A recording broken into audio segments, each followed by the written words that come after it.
Prayer के साथ शुरू करेंगे। ओम असतो मा सद्गमया तमसोर्मा ज्योतिर्गमया मृत्योर्मा अमृतं गमया। ओम शांति शांति शांति।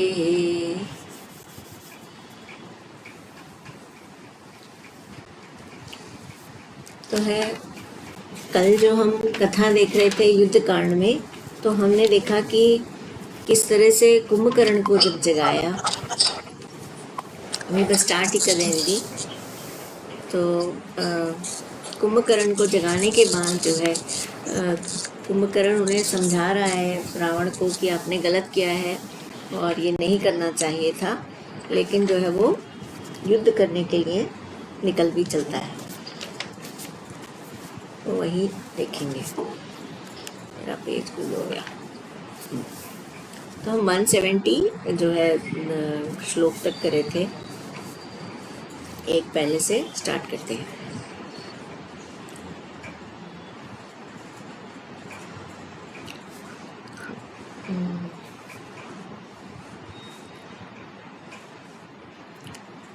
इस प्रकार कुंभकर्ण की ऐसी विनती सुनकर रावण अत्यंत क्रोधित हुआ और कहने लगा, यहाँ तुम्हें ज्ञान का उपदेश देने के लिए नहीं बुलाया गया है, अतः जो मैं कहता हूँ वे तुम्हें मानना ही पड़ेगा।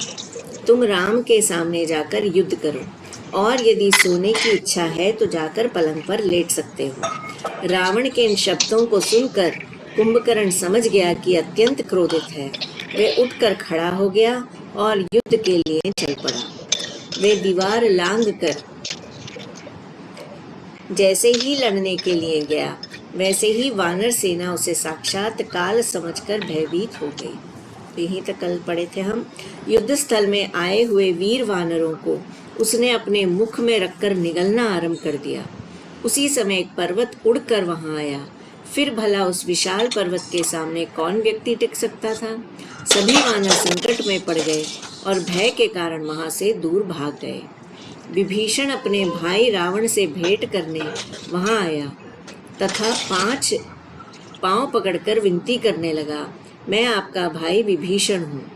मुझे लंका में रहने की कोई जगह नहीं मिली, अतः मुझ पर कृपा करें।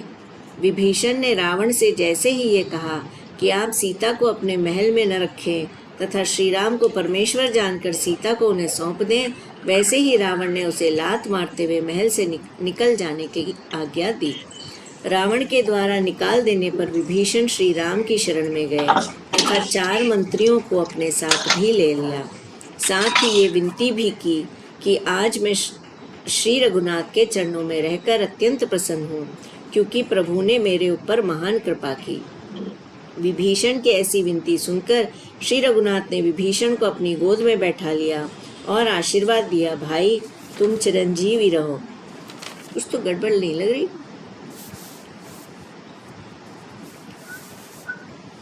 तो पहले का है, और श्री राम को देव जानकर हर्षित मन से उनका भजन करो। पहले ही किसी समय मुझे नारद जी ने बताया था कि तुम मेरे बड़े भक्त हो। उन्होंने जो कुछ भी बताया वे सब कुछ सत्य निकला, अतः मैं तुम्हें एक महान भक्त के रूप में प्रत्यक्ष देख रहा हूँ। भाई विभीषण, दूर ही रहो, युद्ध के समय सामने मत आओ। तो मेरे ख्याल से ये विभीषण जो है जाकर के कुंभकर्ण को बता रहा है कि इस तरह से मेरे साथ हुआ था कि मैंने जब रावण को समझाने की कोशिश की तो उसने मुझे लात मार के भगा दिया, और फिर मैं जो है रामचंद्र जी की शरण में गया हूँ और इस तरह से उन्होंने मेरे साथ किया। क्यों बता रहे हैं? क्योंकि कुंभकर्ण एक बार अगर सो गए होंगे तो 6 महीने तक सोए ही रहे होंगे, तो इसलिए उन्हें पता नहीं था कि ये सब हुआ है। तो रावण के साथ जो जो हुआ वो कुंभकर्ण को बता रहे हैं। लेकिन कुंभकर्ण क्या कह रहा है? भाई विभीषण, दूर ही रहो, युद्ध के समय सामने मत आओ। ऐसे वचनों को सुनकर विभीषण लौट पड़े। उस समय उनकी आंखों में जो आंसू मचल रहे थे और बाहर निकल पड़ना चाहते थे, उन्हें वे रोक न सके। विभीषण वहां से विदा लेकर लौट पड़े। तो जो है ये मैंने पहले भी कल भी बताया था कि जो है कुंभकर्ण एक उस स्टेट में है कि अब जो सामने आएगा उसको उसने मारना है। तो इसलिए विभीषण बोलने के बाद में वो कहते हैं अब तुम यहाँ से हट जाओ, मेरे सामने से हट जाओ, क्योंकि मैं तुमसे लड़ना नहीं चाहता, अब जो है तुम जाओ। वीर कुंभकर्ण सेना को मार गिराने में लीन था और अनेक सैनिकों को धराशायी भी कर दिया। वे वानरों के अनेक सैनिकों को अपनी शक्ति से रौंदता रहा। हाथों में गदा लेकर जब उसने वानर सेना को क्षति पहुंचाई तो रघुनाथ अत्यंत ही क्रोधित हुए। गदा सहित हाथों को गिराने के लिए वायवास्त्र से श्री रघुनाथ ने प्रहार किया तथा बड़ी ही सरलता से उसके हाथों को काटकर गिरा दिया। जब कुंभकर्ण का एक हाथ गदा सहित कटकर नीचे गिर पड़ा तो श्री रघुनाथ भयंकर गर्जना के साथ वहां गए, परंतु दूसरे हाथ से एक विशाल वृक्ष को उखाड़कर जब वे पुनः प्रहार करने के लिए आगे बढ़ा तो वे हाथ भी श्री रघुनाथ ने फिर से बाण मारकर नीचे गिरा दिए। ऐसा होते देखकर वानर सेना अत्यंत खुश हुई। जब उसके दोनों हाथ कटकर गिर गए तब वे पीड़ित होकर चिल्लाने लगा तथा अत्यंत क्रोधित होकर वे रघुनाथ की ओर दौड़ा। फिर रामचंद्र ने अर्धचंद्र के समान 2 बाण चलाकर उसके पांव भी काटकर गिरा दिए। जब उसके हाथ पांव सभी समाप्त हो गए तो वे मुख खोलकर उन्हें निगलने के लिए खिसकता हुआ आगे आया। श्री राम ने भी निरंतर बाणों से उस पर प्रहार किया। ये दृश्य देखकर वानर सेना में अत्यधिक हर्ष फैल गया। इस प्रकार श्री राम ने प्रारंभ से लेकर अंत तक उसे धराशायी किया। बाद में रामचंद्र ने इंद्रशर के प्रहार से उसका सिर भी काट गिराया, जिससे उसका समस्त चेतन समाप्त हो गया। उसके पश्चात जैसे ही शेष धड़ के बल वे अचानक उछला, वैसे ही वे समुद्र में जाकर गिर पड़ा। श्री रघुनाथ ने ग्राह आदि जल जंतुओं का भी दमन कर कितने ही अनाचारियों को नष्ट किया। इंद्र आदि देवगणों के अंदर जो ताप था वे शीतलता में बदल गया और उन्होंने श्री रघुनाथ के ऊपर पुष्पों की वृष्टि करके उनका स्वागत किया। इस अवसर पर नारद जी भी रामचंद्र जी से मिलने आए। नारद जी ने प्रभु जी के समक्ष दोनों हाथों को जोड़कर स्तुति की और आगे जो कुछ बातें घटने वाली थी उन सब की सूचना दी। हे नाथ, यही वे वीर कुंभकर्ण था जो परलोक सिधार गया। इसके बाद लंका का वीर इंद्रजीत है, जिसको कल ही सामना करके समाप्त करना होगा। नारद जी ने बताया कि कल यही इंद्रजीत लक्ष्मण के हाथों मारा जाएगा तथा परसों के युद्ध में आप स्वयं ही रावण का वध करेंगे और ये सारा तमाशा मुनिगण तथा सिद्ध लोग देखेंगे। ऐसा कहकर नारद जी वहां से विदा हो गए। रावण ने कानों में जैसे ही कुंभकर्ण की मृत्यु की खबर पड़ी, वे विलाप करता हुआ मूर्छित होकर गिर पड़ा। रावण को सांत्वना देते हुए वीर इंद्रजीत आगे बढ़ा और कहने लगा, अभी मैं आपके सामने जीवित खड़ा हूँ, मेरे होते हुए आपके ऊपर कौन सा संकट आ पड़ा। इंद्रजीत ने आगे कहा, आप शत्रुओं से बिल्कुल भी भयभीत मत होइए, मैं समस्त शत्रुओं का नाश करके आपके ताप को हर लूंगा। वे हवन करने के लिए कुंभिला नामक स्थल पर चला गया। हवन के संपूर्ण होने पर अग्नि देवता प्रसन्न हो गए। हवन करने से पहले इंद्रजीत ने सोचा, अग्निदेव प्रसन्न होकर मुझे हथियार प्रदान करेंगे और जिस समय मैं संग्राम करूंगा सबको ध्वस्त कर डालूंगा, कोई नहीं टिक सकेगा मेरे सामने। ऐसा सोचकर वे तुरंत हवन करने के लिए चल पड़ा। हवन करने की बात जैसे ही विभीषण ने सुनी, वैसे ही श्री रघुनाथ के पास जाकर उसने विनती की, हे रघुनाथ, इंद्रजीत हवन कर रहे हैं, यही कहने के लिए मैं यहाँ उपस्थित हुआ हूँ। विभीषण ने आगे कहा, हे अधिराज, इस हवन में तो विघ्न उत्पन्न करना ही होगा। यदि ये हवन सिद्ध हो गया तो राक्षस गणों को पराजित कर सकना असंभव होगा तथा वे सब विजयी हो जाएंगे। लक्ष्मण को मेरे साथ भेज दें, मैं उनके साथ जाकर उस हवन को भंग कर दूंगा। अतः मुझे आज्ञा दें, मैं वहां जाऊंगा, लक्ष्मण तो उसे निश्चय ही मार डालेंगे। उसकी ऐसी विनती सुनकर श्री रघुनाथ ने कहा कि मैं स्वयं उसे मारने के लिए जाता हूँ। पुनः विभीषण ने राम का मार्ग रोककर कहा कि लक्ष्मण ऐसा महान वीर है कि जिसने बिना खाए पिए सोए निरंतर 12 वर्ष तक व्रत किया है। तो ये कई जगह सुनने को आ रहा था, पर पहली बार मैं पढ़ रही हूँ इस चीज को कि सच में जो है लक्ष्मण ने ये 12 वर्ष तक न कुछ खाया, न कुछ पिए और ना ही सोए।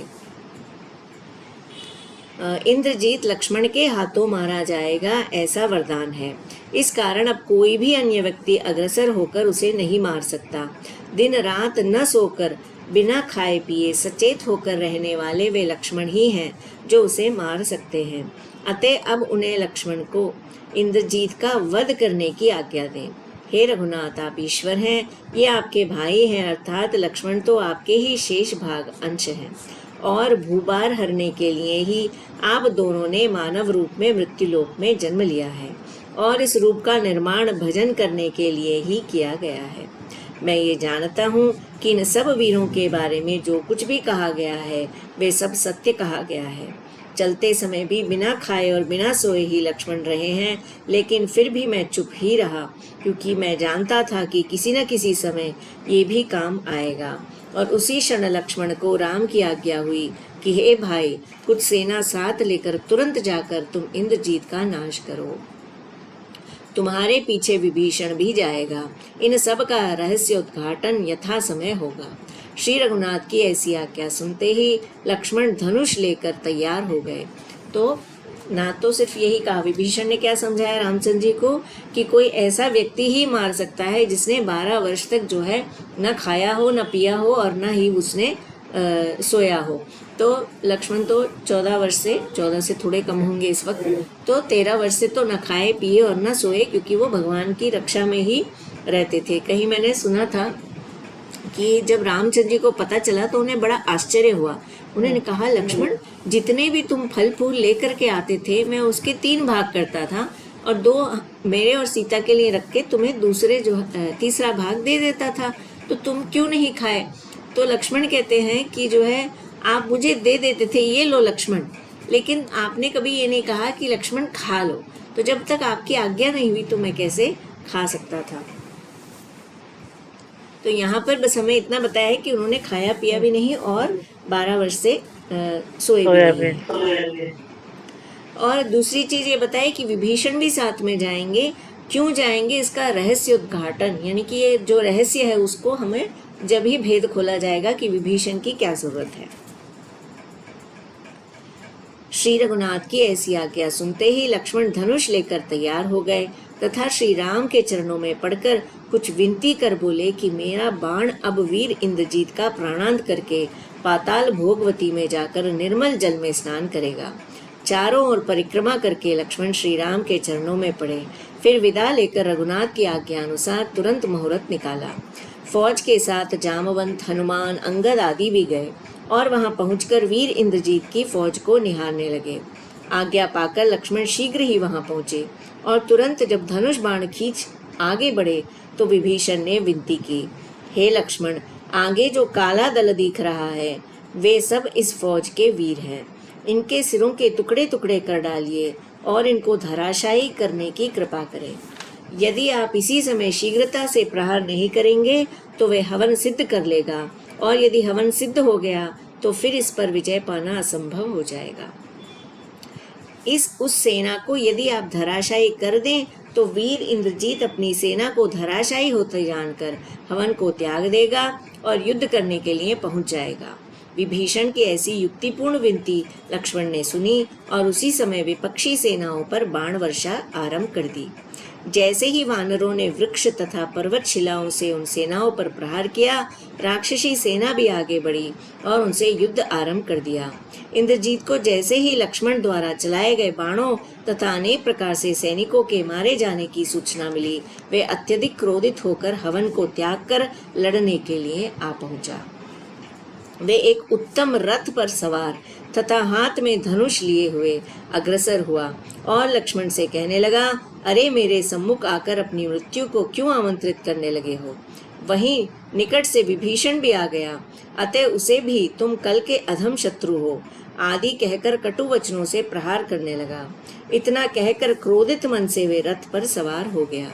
सब ओर से मन हटाकर केवल विजय प्राप्ति हेतु समस्त वानरों को तिरस्कृत करके वे कहने लगा कि अब ये सब अपने पंजे में आ गए हैं। प्राण लेने वाले बाण चलाकर मैं सबको मार डालूंगा तथा उनके शरीर को धराशायी कर दूंगा। उनके ये वचन सुनकर लक्ष्मण जी क्रोधित हुए और तुरंत ही बाण से प्रहार करके उसे वहीं धराशायी कर दिया। वे 2 घड़ी मूर्छित होकर पड़ा रहा, पुनः चेतन होकर उठा और लाल नेत्र करके क्रोध से आगे बढ़ा और कहने लगा कि तुमने मेरे पराक्रम को किंचित मात्र भी नहीं समझा और पहले ही प्रहार कर दिया। अतः अब समझ लेना। इतना कहकर उसने मन में अपने को एक बड़ा वीर समझकर लक्ष्मण पर 7 बाणों से प्रहार किया और 10 बाण वीर हनुमान पर फेंके। विभीषण को तो उसने विशेष शत्रु ही समझा। पुनः 100 बाणों का प्रहार विभीषण पर जैसे ही उसने किया, लक्ष्मण ने अपने बाण से उसके शरीर के कवच को काट दिया। अपने शरीर के कवच को कटे हुए देखकर उसने भी 1000 शरों के प्रहार से लक्ष्मण के कवच के टुकड़े टुकड़े कर दिए। लक्ष्मण ने भी पुनः 5 शरों से प्रहार करके उसके घोड़े, रथ, सारथी तथा धनुष काट दिए और उसने उसी क्षण दूसरा धनुष धारण कर लिया। उस धनुष को भी लक्ष्मण ने 3 बाणों के प्रहार से पुनः काट दिया। उसने फिर धनुष धारण किया और बड़ी ही तीव्रता से लक्ष्मण को अनेक शरों से पुनः प्रहार किया। बाणों के प्रहार से वानर सेना 10 दिशाओं से संकट में घिर गई। लक्ष्मण ने भी वीर इंद्रजीत के प्राण लेने की ठान ली। जो इंद्रजीत थे उन्हें वे धनुष पर चढ़ाकर आगे बढ़े। जो इंद्रास्त्र थे उन्हें वे धनुष पर चढ़ाकर आगे बढ़े और श्री रघुनाथ जी का चिंतन कर तुरंत वे प्रतिज्ञा की कि यदि सत्यवादी दशरथ वास्तव में धर्मात्मा है और श्री रघुनाथ जगतपति हैं तो अब इंद्रजीत इसी बाण से यहीं पर मर जाएगा। इतना कहकर उन्होंने बाण से प्रहार किया और वीर इंद्रजीत के सिर को जैसे ही गिराया, इंद्रादि देवगण अत्यंत प्रसन्न होकर पुष्प वर्षा करने लगे। पृथ्वी पर बड़े बड़े नगाड़े बज उठे और जय जयकार की ध्वनि गूंजने लगी। लक्ष्मण ने भी शंख की ध्वनि की और धनुष को बड़ी जोर जोर से टंकारा। आनंदित होकर सभी वानरों ने भी खूब स्तुति की। लक्ष्मण जी समस्त सेना को लेकर रघुनाथ जी के पास गए और उनके चरणों में गिरकर दंडवत की और सविस्तार सब हाल कह सुनाया। सारा समाचार जानकर रघुनाथ जी अत्यंत प्रसन्न हुए। उन्होंने प्रशंसा करते हुए कहा कि आज इंद्रजीत को मार कर तुमने शत्रुओं की जड़ नष्ट कर दी। अवश्य ही अब मेरा कोई शत्रु नहीं। जो वीर शत्रु था वे सो गया। इस वीर के चले जाने से अब रावण का मारना सरल हो गया। युद्ध होने पर मैं सरलता से उसे मार डालूंगा, ऐसा रघुनाथ ने कहा। उधर रावण ने जब ये समाचार सुना तो वे मूर्छित होकर गिर पड़ा। जब मूर्छा से उठा तो विलाप करने लगा। फिर मन स्थिर करके अधिकाधिक सैनिकों को लड़ने के लिए भेजा। स्वयं हाथ में तलवार ले क्रोध से भरा हुआ और ये कहता हुआ कि सीता को मैं अभी मार डालूंगा दौड़ा, किंतु मंत्री ने रोक लिया और विनती की कि स्त्री घात करना उचित नहीं। सुपार्श्व की विनती सुनकर वे तत्क्षण दरबार को लौट गया। शोक में डूबा हुआ वे किन कर्तव्य विमूढ़ सा पुनः दरबार में सभा करने के विचार से प्रविष्ट हुआ। सब मंत्रियों ने बैठकर रावण के हितार्थ विचार विमर्श किया। शेष बचे हुए राक्षसों को लेकर आगे बढ़कर रघुनाथ जी से युद्ध करना ही उत्तम ठहराया गया। रणभूमि में पहुंचकर राक्षसों की वही दशा हुई जो आग में कूदने पर होती है। वे अधिक क्या कर सकते थे, पुनः पराजित हुए। अनेक वीर मारे गए, उनके हृदय में बाण लगा, वे टिक न सके और भाग खड़े हुए। विपत्ति पड़ने पर रावण ने गुरु का स्मरण किया और उनकी शरण में जाकर चरणों में गिरकर अत्यधिक शोकग्रस्त होकर विनती की कि दुख के कारण ही मैं आज आपके पास प्रार्थना करने आया हूँ। हे नाथ, आप जैसे गुरु को पाकर भी मैं इतना दुख पा रहा हूँ। अब मेरे चित्त को कैसे शांति मिलेगी? मुझे आखिर ये क्या हो गया? इस राम ने मेरे सभी बंधु बांधवों को मार डाला और मेरे अनेक शूरवीरों को वीर गति दे दी। रावण की दुख भरी विनती सुनकर गुरु ने उन्हें सांत्वना के लिए उपदेश दिया। तो गुरु कौन? असुरों के गुरु शुक्राचार्य। हे रावण, सुनो, मैं मंत्र देता हूँ, ध्यान पूर्वक हवन करना। यदि हवन आदि संपूर्ण रूप से करोगे तो उसके प्रभाव से तुम्हें शस्त्र प्राप्त होंगे। जैसे ही गुरु का ये आशीर्वाद मिला कि सब शत्रुओं पर विजय प्राप्त होगी, वे अत्यंत प्रसन्न होकर उठा और हवन की तैयारी में लग गया। पाताल के समान गुफा बनाई, नगर के सारे द्वार बंद कर दिए, जिससे कोई भी अंदर प्रवेश न कर सके। इस प्रकार पूर्ण प्रबंध करके वे अंदर बैठ गया। इस प्रकार रावण ध्यान मग्न होकर हवन करने के लिए छिप कर बैठ गया। परंतु धुआं कैसे छिप सकता था? उस धुएं को देखकर विभीषण ने भेद को जान लिया। तो ये जो हवन करने का है, ये सारी रामायणों में नहीं है। वाल्मीकि रामायण में फॉर एग्जाम्पल नहीं है, तुलसी रामायण में आता है, लेकिन बाकी बहुत सारी रामायणों में नहीं है। अध्यात्म रामायण में है इसलिए, और ये अध्यात्म रामायण पर बेस्ड है, इसलिए इसमें जो है हवन के बारे में, मतलब इंद्रजीत के हवन का तो आता है, रावण के हवन का नहीं आता है। तो विभीषण ने जो है धुआं देख लिया। उसने राम की सेवा में जाकर ये सारा समाचार सविस्तार वर्णन कर दिया। महाराज, रावण हवन करने लगा है। यदि उसने हवन सिद्ध कर लिया तो मैं सत्य कहता हूँ कि वे अजय हो जाएगा। आप वानरों को आज्ञा दें कि वे वीर उसको शिरोधार्य कर शीघ्र ही जाकर उसके यज्ञ को नष्ट कर दें। विभीषण की विनती सुनकर प्रभु ने आज्ञा दी कि अंगद, वीर हनुमान तथा 10 कोटि सेना दीवार लांग कर नगर के द्वार में पहुंचकर रावण के सभी राक्षसों को मार डाले। विभीषण की रानी उसी नगर में थी और उन्होंने ही ये संकेत किया था कि रावण वहां छिपा हुआ है। गुफा के द्वार पर दृढ़ पत्थर लगाकर रावण छिपा हुआ हवन कर रहा था। वहीं सारे वानर आंधी के समान पहुंच गए। उस पत्थर को लात मारकर अंगद ने धूल के समान बिखेर दिया। तो ये फर्स्ट टाइम मैंने सुना है कि रानी ने जो है ये बताया, यानी कि विभीषण की पत्नी ने ये बताया कि कहाँ पर एग्जैक्टली रावण छुप करके यज्ञ कर रहा है। उस पत्थर को लात मारकर अंगद ने धूल के समान बिखेर दिया। हवन में विघ्न डालने के लिए समस्त सेना अंदर प्रवेश कर गई। इतना होने पर भी रावण दृढ़ता पूर्वक ध्यान मग्न बैठा हवन करता रहा। वीर वानरों ने यज्ञ को विध्वंस कर दिया। रावण ने हवन करते समय एक शूर को भी अपने हाथ साथ रखा था, उसे भी श्री हनुमान ने प्रहार करके भगा दिया। रावण अभी भी ध्यान मग्न अटल बैठा था। अंगद मंदोदरी को भी वहां खींचकर ले आया। वे मंदोदरी को रावण के सामने लाकर सताने लगा। चोली उतारकर फेंक दी और साड़ी भी कमर के नीचे गिरा दी। उसके शरीर पर धारण किए हुए समस्त वस्त्राभूषण जब उसने उतार कर फेंक दिए तो दुखी होकर मंदोदरी रावण के निकट जाकर विलाप करती हुई कहने लगी, हे नाथ, आज आपकी लाज कहाँ चली गई? मैं अनाथा क्या करूं? पत्नी का विलाप सुनकर रावण का ध्यान भंग हुआ। वे सोचने लगा, इस प्रकार जीवित रहने से तो मर जाना श्रेयस्कर है। मंदोदरी ऐसी विनती कर पुत्र को सोच सोच कर रोने लगी। स्वामी द्वारा बचाए जाने की आशा से उसने लज्जा का भी त्याग किया और बोली कि यदि पहले ही आपके प्राण चले गए तो इस विपत्ति में मैं क्या करूंगी। मंदोदरी का ऐसा विलाप सुनकर वे खड़ग लेकर उठा और अंगद की कमर में प्रहार किया। हवन का विध्वंस कर अंगद आदि राम के पास दौड़े गए। रानी मंदोदरी और रावण के भी विषय में चर्चा हुई। रावण ने कहा कि रानी, अभी बच के रहना ही उत्तम है। यही सोचकर इतना सब कुछ होने पर भी मैं चुपचाप बैठा रहा। बच जाएंगे तो सब कुछ देख सकेंगे, यही सोचकर अपने मन में शोक को दूर करो। अब ध्यान से अज्ञान को हटाकर रखना है। ये धारणा भी व्यर्थ है कि शरीर में जो प्राण है वे मैं ही हूँ। ऐसी अज्ञान की भावना यदि प्रबल हो गई तो ये संसार भर में फैल जाएगी।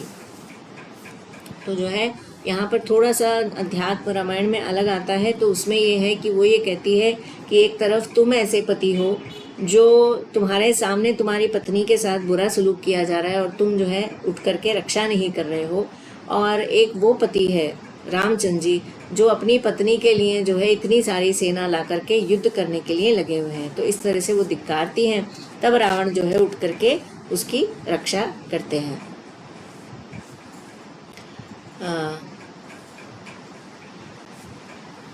तो रावण ने क्या कहा?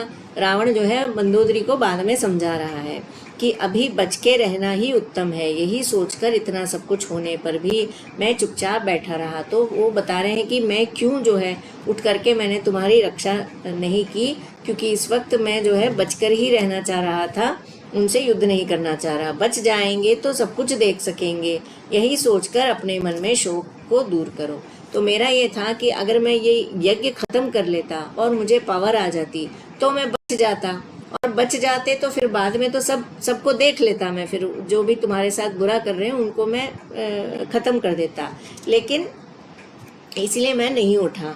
अब ध्यान से अज्ञान को हटाकर रखना है। ये धारणा भी व्यर्थ है कि शरीर में जो प्राण है वे मैं ही हूँ। तो ध्यान से अज्ञान को हटाकर रखना है। तो हमको बहुत केयरफुली जो है अज्ञान में नहीं पड़ना है, इस तरह से रावण समझा रहा है। ध्यान से मतलब मेडिटेशन करके नहीं, केयरफुल रह करके हमें जो है अज्ञान से दूर रहना है। तो ये धारणा भी व्यर्थ है कि शरीर में जो प्राण है वे मैं ही हूँ। ऐसी अज्ञान की भावना यदि प्रबल हो गई तो ये संसार भर में फैल जाएगी। हे मंदोदरी, आत्मा को ज्ञान स्वरूप समझकर मन से अज्ञान का नाश कर दो और स्वस्थ मन से रहो। शोक न करो, शोक करने से होगा भी क्या। मैं राम से घोर युद्ध करूंगा और उन्हें मार डालूंगा। यदि मैं राम के हाथों मारा भी गया तो भी उत्तम होगा, मुझे मोक्ष मिलेगी और मैं संसार सागर से तर जाऊंगा। तो मतलब उसको ये कह रहा है कि ये सोच करके कि ये जो शरीर है यही मैं हूँ, ये सोचना व्यर्थ है, ये गलत है। इसको सोच करके जो है तुम शोक मत करो, क्योंकि मैं जो है उनको मार दूंगा, मुझे कॉन्फिडेंस है। लेकिन एक बार को मैं नहीं मार सका और वो मुझे मार दिए तो भी कोई बात नहीं है, मैं मोक्ष को प्राप्त होऊंगा। यदि संग्राम में मैं मर भी जाऊं तो सीता जी यहाँ है, उन्हें मार डालना और तुम अग्नि में प्रवेश कर वहीं आ जाना जहाँ मैं जा रहा हूँ, अर्थात स्वर्ग को। तो उसको बड़ा कॉन्फिडेंस है कि वो स्वर्ग को ही जाने वाला है। और जो है कह रहा है कि अगर मैं मर जाऊं तो तुम सीता को मार के अग्नि में जो है कूद जाना। रावण के वचन सुनकर मंदोदरी को अत्यंत ताप हुआ। वे विनती करते हुए आगे बढ़ी और बोली, महाराज, मैं सत्य कहती हूँ, राम जगन्नाथ हरि हैं, अतः संग्राम में किसी प्रकार उन्हें कोई भी पराजित नहीं कर सकता। जिसने मत्स्य रूप धारण कर वैवस्वत मनु की रक्षा की, वैवस्वत मनु की रक्षा की और पुनः कूर्म होकर मंदर को अपनी पीठ पर धारण किया। तो मत्स्य रूप में वैवस्वत मनु, तो जो प्रजापति उस कल्प में थे वो जो है मनु थे। तो उन्होंने क्या किया, क्यों मत्स्य रूप धारण किया था? जो वेद थे वो जो है उसका नाम मुझे याद नहीं आ रहा, लेकिन एक असुर था जो पाताल लोक में रहता था। तो वो वेद जो है चुराना चाहता है, और जैसे मैंने कहा हमारे शास्त्र में सबको पर्सोनिफाई किया है, तो वो व्यक्ति होते हैं, उनको वो कैप्चर कर लेता है। तो उनको बचाने के लिए जो है वो मत्स्य का रूप धारण करके वो वेदों को और मनु को उसको वेस्ट की एक कथा आती है जहाँ पर एक व्यक्ति को भगवान कहते हैं कि सारे जो जितनी योनियां हैं उनके जोड़े लेकर के एक शिप में लेकर के जाओ। तो इसमें भी कुछ ऐसा ही होता है कि भगवान बचाते हैं और प्रलय आनी है, सब कुछ समुद्र में वो हो रहा है। तो वैवस्वत मनु से कहते हैं कि सारे लोग के एक एक जोड़े, जैसे हाथी का एक जोड़ा, शेर का जोड़ा, जितने भी प्राणी हैं उनके जोड़े लेकर के शिप में बैठ कर के जो है रहना है, और फिर सारा प्रलय होकर के फिर वापस स्थापना करनी है। तो वो जो है मत्स्य रूप है। और कूर्म हम जानते हैं, जब समुद्र मंथन हुआ तो कूर्म रूप लेकर के जो है वो जो पर्वत था, मंदर पर्वत, उसको जो है वो बना मथनी। वाराह रूप धारण कर जिसने हिरण्याक्ष का वध किया। तो हिरण्याक्ष और हिरण्यकशिपु दो भाई, किसी को पता है हिरण्याक्ष? कश्यपु तो सब जानते हैं, प्रहलाद वाली। हिरण्याक्ष का क्या? जो वो लेके आए थे वराह रूप में, धरती लेके आए थे समुद्र से। तो हिरण्याक्ष जो है उसने पाताल में जो है धरती को धंसा दिया था। तो फिर वो वराह अवतार हुआ और वो जो है फिर उसको उठा करके पहले उसका वध किया हिरण्याक्ष का, और फिर उसको जो है ऊपर लेकर आए। तब से ही जो है वो विष्णु से हिरण्यकशिपु जो है विष्णु भगवान से नफरत करने लगा, और फिर वो प्रहलाद का किस्सा जो आता है। जो भी युद्ध करने के लिए सामने आया कोई भी बचकर नहीं निकला। हिरण्यकश्यपु एक बहुत ही बड़ा बलवान राक्षस था, उसे भी उन्होंने नरसिंह रूप धारण कर मार डाला। 52 रूप धारण कर छल से बलि के राज्य को छीन लिया। तो ये 52 अवतार बलि की कथा। हाँ, बलि की कथा तो है ही। वो वामन रूप धारण करके उन्होंने 3 पद में जो धरती, 1 पद में ही पूरा लोक है, फिर तीसरा पद सोचे थे कहाँ रखूं, तो वो बलि ने अपना सर कह दिया था कि इस तरह वो पाताल में धस गया थी। हाँ, कुछ ऐसे ही है। करेक्ट। तो वो पाताल में चला गया और वहाँ पर वो राज्य करने लगा, और उसको वरदान क्या दिया भगवान ने कि अगले कल्प में जो है, अब जो कल्प चल रहा है शायद उसके अगले कल्प में बलि जो है इंद्र का ओहदा पाएंगे। हाँ, ये नहीं पता। तो पृथ्वी में परशुराम का रूप धारण कर सबका विनाश किया। आज राम के रूप में नाथ आपके प्राण लेने के लिए सम्मुख आए हैं। आपको सीता का हरण नहीं करना चाहिए था। आपने बिना किसी विचार के सीता जी को हरने की दुष्टता की, इसी कारण आपके ऊपर विपत्ति आई है। इंद्रजीत का भी प्राणांत इसी कारण हो गया। हे अधिराज, आज रामचंद्र जी के पास जाकर आप सीता जी को सौंप दें, यही उचित और उत्तम होगा। लंका में विभीषण ही राम का प्रिय होकर राज्य करे। सब छोड़कर आप वन को चले। मंदोदरी के वचन सुनकर रावण बोला, हे मंदोदरी, इंद्रजीत भी मर गया तथा बड़े बड़े वीर मारे गए। कुंभकर्ण भी मर गया तथा अनेक वीर संग्राम में मारे गए। इतना सब कुछ हो जाने पर भी अब मैं किस प्रकार झुककर पाँव पड़ूं। तो ये बात भी सही है। वो कह रहा अपने प्राण पे आई तब मैं जा करके सीता को दे दूं, तो ये भी अब बनता नहीं है। अब तो जो कूद पड़े तो सहना भी है। ये नहीं कि भाई कुंभकर्ण तक ठीक था, मेरे बेटों तक ठीक था, सारे बेटे मर चुके हैं अब तक, तो बाकी लोगों के टाइम अगर मैं नहीं झुका तो अब अपने टाइम पर तो झुकना नहीं बनता है। शत्रु के सामने इस प्रकार झुकने से तो अच्छा यही है कि मेरा प्राण ही चला जाए। रघुनाथ विष्णु है और सीता लक्ष्मी है, ये मैं भली प्रकार जानता हूँ। ये सब जानबूझकर भी मैंने सीता जी का हरण किया, तो फिर मैं अब भयभीत क्यों हूँ। तो ऑलरेडी उन्हें आशंका थी, तो शुरू से ही उनका प्लान यही था ना कि भाई वो मुझे मारेंगे, मैं तर जाऊंगा। राम के हाथों मरने की इच्छा से ही मैंने सीता जी का हरण किया। राम के हाथों यदि मैं मरा तो सहज ही मैं संसार सागर से तर जाऊंगा। पुनः शीघ्र ही रघुनाथ जी से युद्ध करने जाता हूँ। रघुनाथ मुझे मार डाले तब भी मैं प्रसन्न हूँ। संसार के समस्त तापों से दूर तुम्हें इस ओर छोड़कर मैं उस पार चला जाऊंगा। राग द्वेष की नदी बहेगी और इसके मध्य जीव भंवर के समान चक्कर लगाएगा। पुत्र आदि मछली के समान है, क्रोध भी बड़वा नल के समान है। काम से युक्त महाजाल बिछा हुआ है, तथापि इस देह को जलाकर चला जाऊंगा और सहज ही संसार सागर से तरकर हरि के पास सदा के लिए उस पार चला जाऊंगा। तो देखिए उसका कितना बढ़िया प्लान है, और उसकी क्लैरिटी ऑफ थॉट भी देखिए। तो वो क्या कह रहा है कि अगर मुझे रामचंद्र जी मार दें तो भी मैं प्रसन्न हूँ, ऐसा नहीं मुझे चलेगा, अरे जैसे वो हो, तो भी मैं प्रसन्न हूँ। क्यों? संसार के समस्त तापों से दूर तुम्हें इस ओर छोड़कर मैं उस पार चला जाऊंगा। तो अब भवसागर जो कहा जा रहा है, मैं तुम्हें यहाँ छोड़कर भवसागर के पार उस तरफ चला जाऊंगा। राग द्वेष की नदी, बीच में क्या है? राग द्वेष की नदी बहेगी और इसके मध्य जीव भंवर के समान चक्कर लगाएगा। तो जनरली क्या है, हम सब जो है उसमें चक्कर लगाते रहते हैं, जन्म मरण जन्म मरण जन्म मरण, राग द्वेष के कारण। किसी से हमें राग है, किसी के साथ द्वेष है, दोनों ही बांधने वाला है, राइट। जिससे हम प्रेम करते हैं, हमारा परिवार हो, कुटुंब हो, देश हो, जो भी है, वो प्रेम भी हमको बांधता है, क्योंकि उसके लिए हम कामना करते हैं और कामना से कर्म करते हैं, तो वो हमें बांधते ही हैं।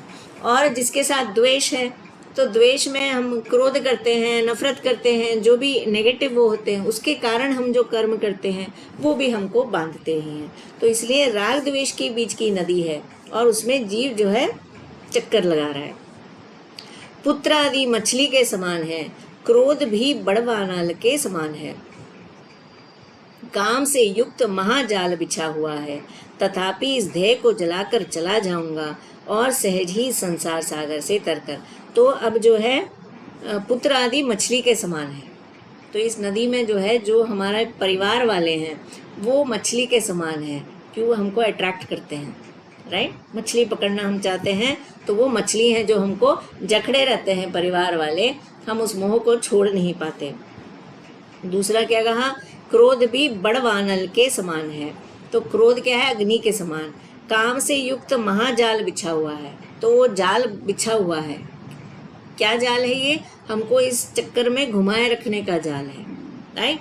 तो हमारी जो कामना है उसके कारण हम क्या करते हैं, कुछ ना कुछ कार्य करते हैं ना, कि मुझे ये मिल जाए, तो उसके लिए हम प्रयत्न करते हैं। वो प्रयत्न में अगर हम सफल भी होते हैं तो वो हमें बांधने वाला होता है, क्योंकि निष्काम भाव से जब तक हम नहीं करेंगे तब तक बात नहीं बनेगी। तो वो कर्म हो, अच्छा हो या बुरा हो, हमको दोनों ही बांधते हैं। तो इसने क्या कहा, वो जाल है जो हमको पकड़ लेता है। मेरा क्या है, मैं जो है संसार सागर से तरकर हरि के पास सदा के लिए उस पार चला जाऊंगा। तो उसको मालूम है क्या क्या मुश्किलें हैं और मैं उधर निकलने वाला हूँ।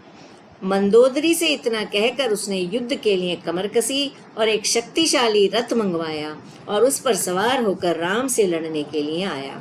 रामचंद्र जी की समस्त वानर सेना एक बार भयभीत हो गई। रणभूमि में पहुंचते ही रावण के सामने हनुमान गया। उसे मूर्छित कर धराशायी करने के उद्देश्य से उसने रावण पर एक मुक्के से प्रहार किया। वक्ष स्थल पर मुक्का पड़ते ही व्रज के समान आघात हुआ और वे 2 घड़ी तक मूर्छित पड़ा रहा। मूर्छा से उठकर रावण ने हनुमान को शाबाशी देते हुए कहा कि तू ही एक वीर है। हनुमान को महावीर समझकर उनकी सराहना की। रावण की प्रशंसा युक्त बातें सुनकर हनुमान ने कहा, हे रावण, तुम क्यों इस प्रकार प्रशंसा कर रहे हो? मैं तो इसे धिक्कारता हूँ और तुच्छ समझता हूँ। तो रावण को क्या लग रहा है कि इसने मुझे ऐसा मुक्का मारा कि मैं जो है मूर्छित हो गया, तो तू कितना बड़ा वीर है। पर हनुमान जी क्या कर रहे हैं, मेरे लिए धिक्कार की बात है। क्यों? मेरे मुक्के के प्रहार से भी तुम बच गए और कहते हो क्या करूं? एक बार तुम भी मुझ पर प्रहार करो, तब पुनः मैं तुम्हारे वक्ष स्थल पर प्रहार करूंगा। तो उनको क्या है, मेरे मुक्के से लगते ही मर जाना चाहिए था। तुम सिर्फ मूर्छित हुए तो मेरे लिए तो धिक्कार की बात है, ये कोई शान की बात नहीं है कि मैं कितना बड़ा वीर हूँ उनकी दृष्टि से। अब एक मुक्की और मार लूं तो फिर देखें तुम बचकर कहाँ जाते हो। तो कहते हैं कि तुम एक मारो, मैं 2 एक साथ नहीं मार सकता, अब तुम एक मारो मुझे, फिर मैं तुम्हें मारूंगा, तब जो है पक्के मर जाओगे। इतना कहकर हनुमान चुप हो गए। तुमने ठीक कहा है, ये कहते हुए रावण ने भी उसी समय हनुमान के हृदय को लक्ष्य बनाकर एक चोट कसकर प्रहार किया। पुनः एक मुट्ठी बांधकर जब श्री हनुमान अग्रसर हुए तो रावण एक क्षण भी वहां टिक नहीं सका, वे अन्यत्र भाग गया। तो दूसरा खाने के लिए नहीं रुका, रावण भाग गया। रावण के संग 4 लड़ाकू वीर भी थे। इन 4 वीरों को हम 4 वीर अग्रसर होकर अभी समाप्त कर दें, ऐसा सोचकर अंगद, श्री हनुमान, नील तथा नल चारों वीर कूद पड़े। तो उसके साथ जो 4 आए थे उनसे लड़ने के लिए चारों कूद पड़े। रावण के साथ जो 4 वीर थे वे उनको सहज ही में मारकर लौट आए। जब उन 4 वीरों को उन्होंने मार डाला तो रावण क्रोधित होकर आगे बढ़ा और राम के ऊपर बाण फेंका। मूसलाधार पानी के समान जब बाण वर्षा होने लगी तब वानर सेना घोर संकट में फंस गई। वानरों की ऐसी अवस्था देखकर श्री रघुनाथ आगे बढ़े और युद्ध करने में लीन हो गए। रावण रथ पर था तथा रघुपति नाथ भूमि पर विराजमान थे, इसलिए उनकी सुविधा के लिए एक अत्यंत सुंदर रथ इंद्र ने भेज दिया। मातली सारथी रथ लेकर श्री रघुनाथ के पास पहुँचे और विनती की कि हे रघुनाथ, इंद्रदेव की आज्ञा अनुसार रथ लेकर आया हूँ, अतः इस रथ पर आप विराजने की कृपा कीजिए। मातली के विनती करने पर सीता जी आगे बढ़ी और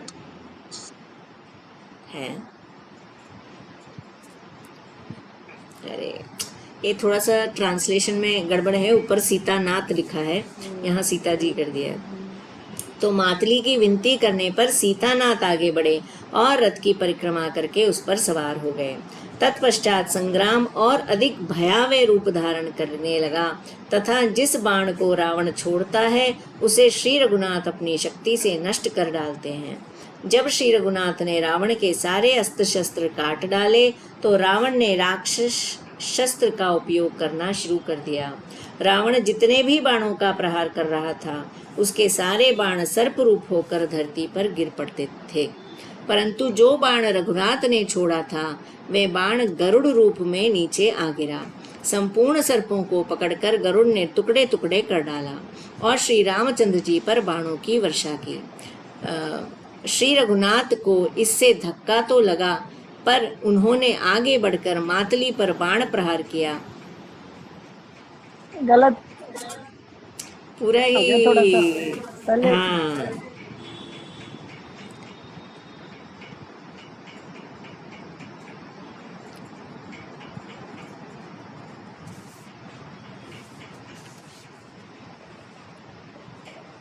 संपूर्ण सर्पों को पकड़कर ये किया और मेरे ख्याल से रावण पर बाणों की वर्षा की। वही रावण पर है। फिर रावण को इससे धक्का लगा। उन्होंने आगे बढ़कर मातली पर बाण प्रहार किया और केतु को भी मार गिराया। जब घोड़ों के ऊपर भी बाण प्रहार होने लगा तो देव पितृ ऋषिगण भी आश्चर्यचकित और अत्यंत ही दुखित हुए। साथ ही साथ श्री रघुनाथ को भी अत्यंत ही खेद हुआ और विभीषण सहित वानरों की सेना भी अत्यधिक भयभीत हो गई। 20 हाथ और 10 सिर वाला रावण भयंकर स्वरूप धारण करके श्री रघुनाथ के सामने युद्ध करने में मस्त था। ये देखकर श्री रघुनाथ को अत्यंत ही क्रोध आया और उन्होंने भी रावण की भुजाओं और सिरों को काट गिराने के लिए धनुष बाण संभाल लिया। श्री रघुनाथ के कालाग्नि जैसे भयंकर स्वरूप को देखकर पृथ्वी भी कांपने लगी। उनके इस भयंकर रूप को देखकर रावण भी बहुत भयभीत हुआ और साथ ही ये सोचकर कि क्रोध में प्रभु न जाने क्या कर डालें, सभी लोग अत्यंत भयभीत हुए और चारों ओर कोलाहल मच गया। समस्त देवगण आकाश से ये तमाशा देखने लगे कि रावण किस प्रकार मारा जाता है।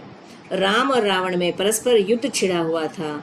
गत दिन उसमें ही बीत गया। जब प्रभु ने रावण के सिर को काटने के लिए प्रहार किया तो जितने सिर वे गिराते जाते उतने ही फिर से वहां बन जाते। ये देखकर राम अत्यंत ही आश्चर्य में डूब गए और दूसरा उपाय सोचने लगे। जिन बाणों से बलशाली दैत्यों को मार गिराया गया था उन्हीं बाणों से तो रावण के सिरों पर प्रहार किया जा रहा था, लेकिन वे सिर तो ज्यों के त्यों फिर अपनी जगह आ जाते थे। ये सोचकर श्री रघुनाथ अत्यंत ही चिंतित हुए। जब विभीषण ने देखा कि श्री रघुनाथ अत्यंत ही चिंतित हैं, तो उसने श्री रघुनाथ को बताया कि उसे ब्रह्मा का वरदान प्राप्त है, इसलिए उसका सिर कटकर फिर से उत्पन्न हो जाता है। उसकी नाभि में अमृत है, अतः सिर कटने पर भी वे नहीं मरता है।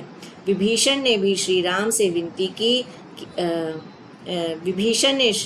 विनती की कि हे रघुनाथ, आप उस अमृत का शोषण कीजिए। जब सारा अमृत सूख जाएगा तो वे तुरंत ही मर जाएगा तथा फिर वे उठ नहीं सकेगा। इस रहस्य को सुनकर श्री रघुनाथ अत्यंत ही प्रसन्न हुए और उन्होंने अग्नि बाण का प्रहार करके तुरंत ही उसके नाभि के अमृत को सुखा डाला। श्री राम ने जब उसकी नाभि का अमृत सुखा डाला तब रावण ने क्रोधित होकर विभीषण के ऊपर शक्ति बाण से प्रहार किया, क्योंकि वो समझ गया कि मेरा कहते ना घर का भेदी लंका ढाए, राइट। तो वो और तो कोई नहीं जान सकता। कहीं पर ये पढ़ा मैंने एक अलग इंटरप्रिटेशन कि रामचंद्र जी रावण को इसलिए नहीं मार पा रहे थे क्योंकि उसके हृदय में जो है सीता माता बसी हुई थी। तो उसमें ये आया कि जब उन्होंने बाण छोड़ा हृदय की तरफ तो 1 सेकेंड के लिए जो है उसका ध्यान उधर केंद्रित होने से वो उस सेकेंड सीता पर ध्यान नहीं था और इसलिए जो है वो मारे गए। क्योंकि ये नाभि में अमृत होना ये हर वर्जन में नहीं आता है, राइट। हर रामायण में ये नहीं है कि नाभि में वो था इसलिए, तो उसमें ये कहते हैं कि उसका ध्यान हमेशा सीता की तरफ था, क्योंकि वो सीता माता से प्रेम कर रहा था। तो वो जो है 1 सेकंड के लिए उसका ध्यान हटते ही जो है उस सेकंड में जो है उसको मार दिया गया, ऐसा एक वर्जन आता है। यहाँ पे तो अपना नाभि में अमृत वाला ही है। श्री राम ने जब उसके नाभि का अमृत सुखा डाला, तब रावण ने क्रोधित होकर विभीषण के ऊपर शक्ति बाण से प्रहार किया। इतने में राम ने भी शक्ति बाण से प्रहार किया तथा उसके 10 सिरों को छिन्न भिन्न कर दिया, तथा रावण पुनः एक ही सिर वाला रह गया। रावण भी राम के सम्मुख आगे बढ़कर भांति भांति के हथियारों द्वारा रामचंद्र जी से खूब लड़ा। इसी बीच मातली ने हाथ जोड़कर श्री रघुनाथ से विनती की कि हे नाथ, रावण तो अभी तक लड़ ही रहा है और इसके ऊपर फिर से प्रहार करना ही पड़ेगा। अतः इस बार आप ब्रह्मास्त्र छोड़िए तो अत्यंत ही मर्म भेदी हो, तभी ये मरेगा। इसके मारने की यही एक युक्ति है, अन्यथा ये किसी प्रकार नहीं मर सकता है। मातली की विनती को सुनते ही प्रभु ने एक ऐसा बाण लिया जिसमें अग्नि, वायु तथा सूर्य, इन तीनों से युक्त स्वयं लोकपाल प्रविष्ट थे। संपूर्ण वेद विधान के साथ उन्होंने जैसे ही उस बाण को धनुष पर रखा, रावण के प्राण भय से व्याकुल हो उठे और सारी पृथ्वी कंपायमान हो गई। रावण के वक्षस्थल को लक्ष्य बनाकर राम ने अपना बाण छोड़ा। उस बाण के लगते ही वे तुरंत मरता हुआ भूमि पर लौटने लगा। शेष जो अन्य राक्षस गण रावण का साथ दे रहे थे, वे भी डरकर भाग गए। रघुनाथ जी की विजय हुई, ऐसा कह कहकर सब लोग बड़े प्रसन्न होने लगे। इसी बीच नगाड़े बजने लगे और प्रभु के ऊपर पुष्प वर्षा होने लगी। अप्सराएं नृत्य करने लगी तथा ऋषिगण अत्यंत प्रसन्न हो उठे, क्योंकि अब उन सब को सताने वाला कोई न था और उनके दुखों का अंत हो गया।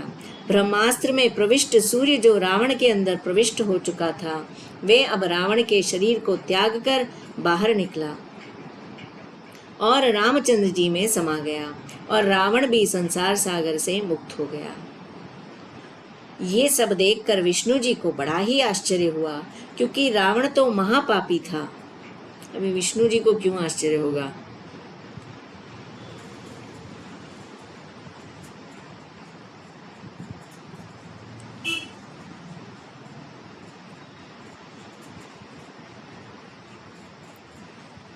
ये मतलब मुझे नेपाली आती नहीं है, इसलिए थोड़ा प्रॉब्लम है। विष्णु द्वेषी कहा है यहाँ पर, एक्चुअली थोड़ा गड़बड़ ट्रांसलेशन किया है जिसने भी किया है। तो आई थिंक जनरली आश्चर्य हुआ, क्योंकि रावण तो महापापी था, फिर ये किस प्रकार रामचंद्र जी में प्रवेश कर पाया। देवतागण भी इसी प्रकार आश्चर्य में डूबे हुए बातें कर रहे थे। उसी समय नारद जी वहां पहुंचे और वे कारण बताने लगे जिससे रावण राम में मिल सका। नारद जी कहते हैं कि हे देवगण, आप लोग ध्यान से सुनिए कि रावण महापापी होकर भी संसार सागर से किस प्रकार तर गया। वे घोर पापी होते हुए भी सीतापति रामचंद्र का परम भक्त था और इसी भक्ति के द्वारा आज उसने श्री राम के अंतःस्थल में स्थान पाया। तो देवताओं का ये था कि जो ये विष्णु द्रोही है या विष्णु द्वेषी है, विष्णु भगवान से द्वेष रखने वाला सारा जीवन, ये कैसे जो है उनमें ही समा गया।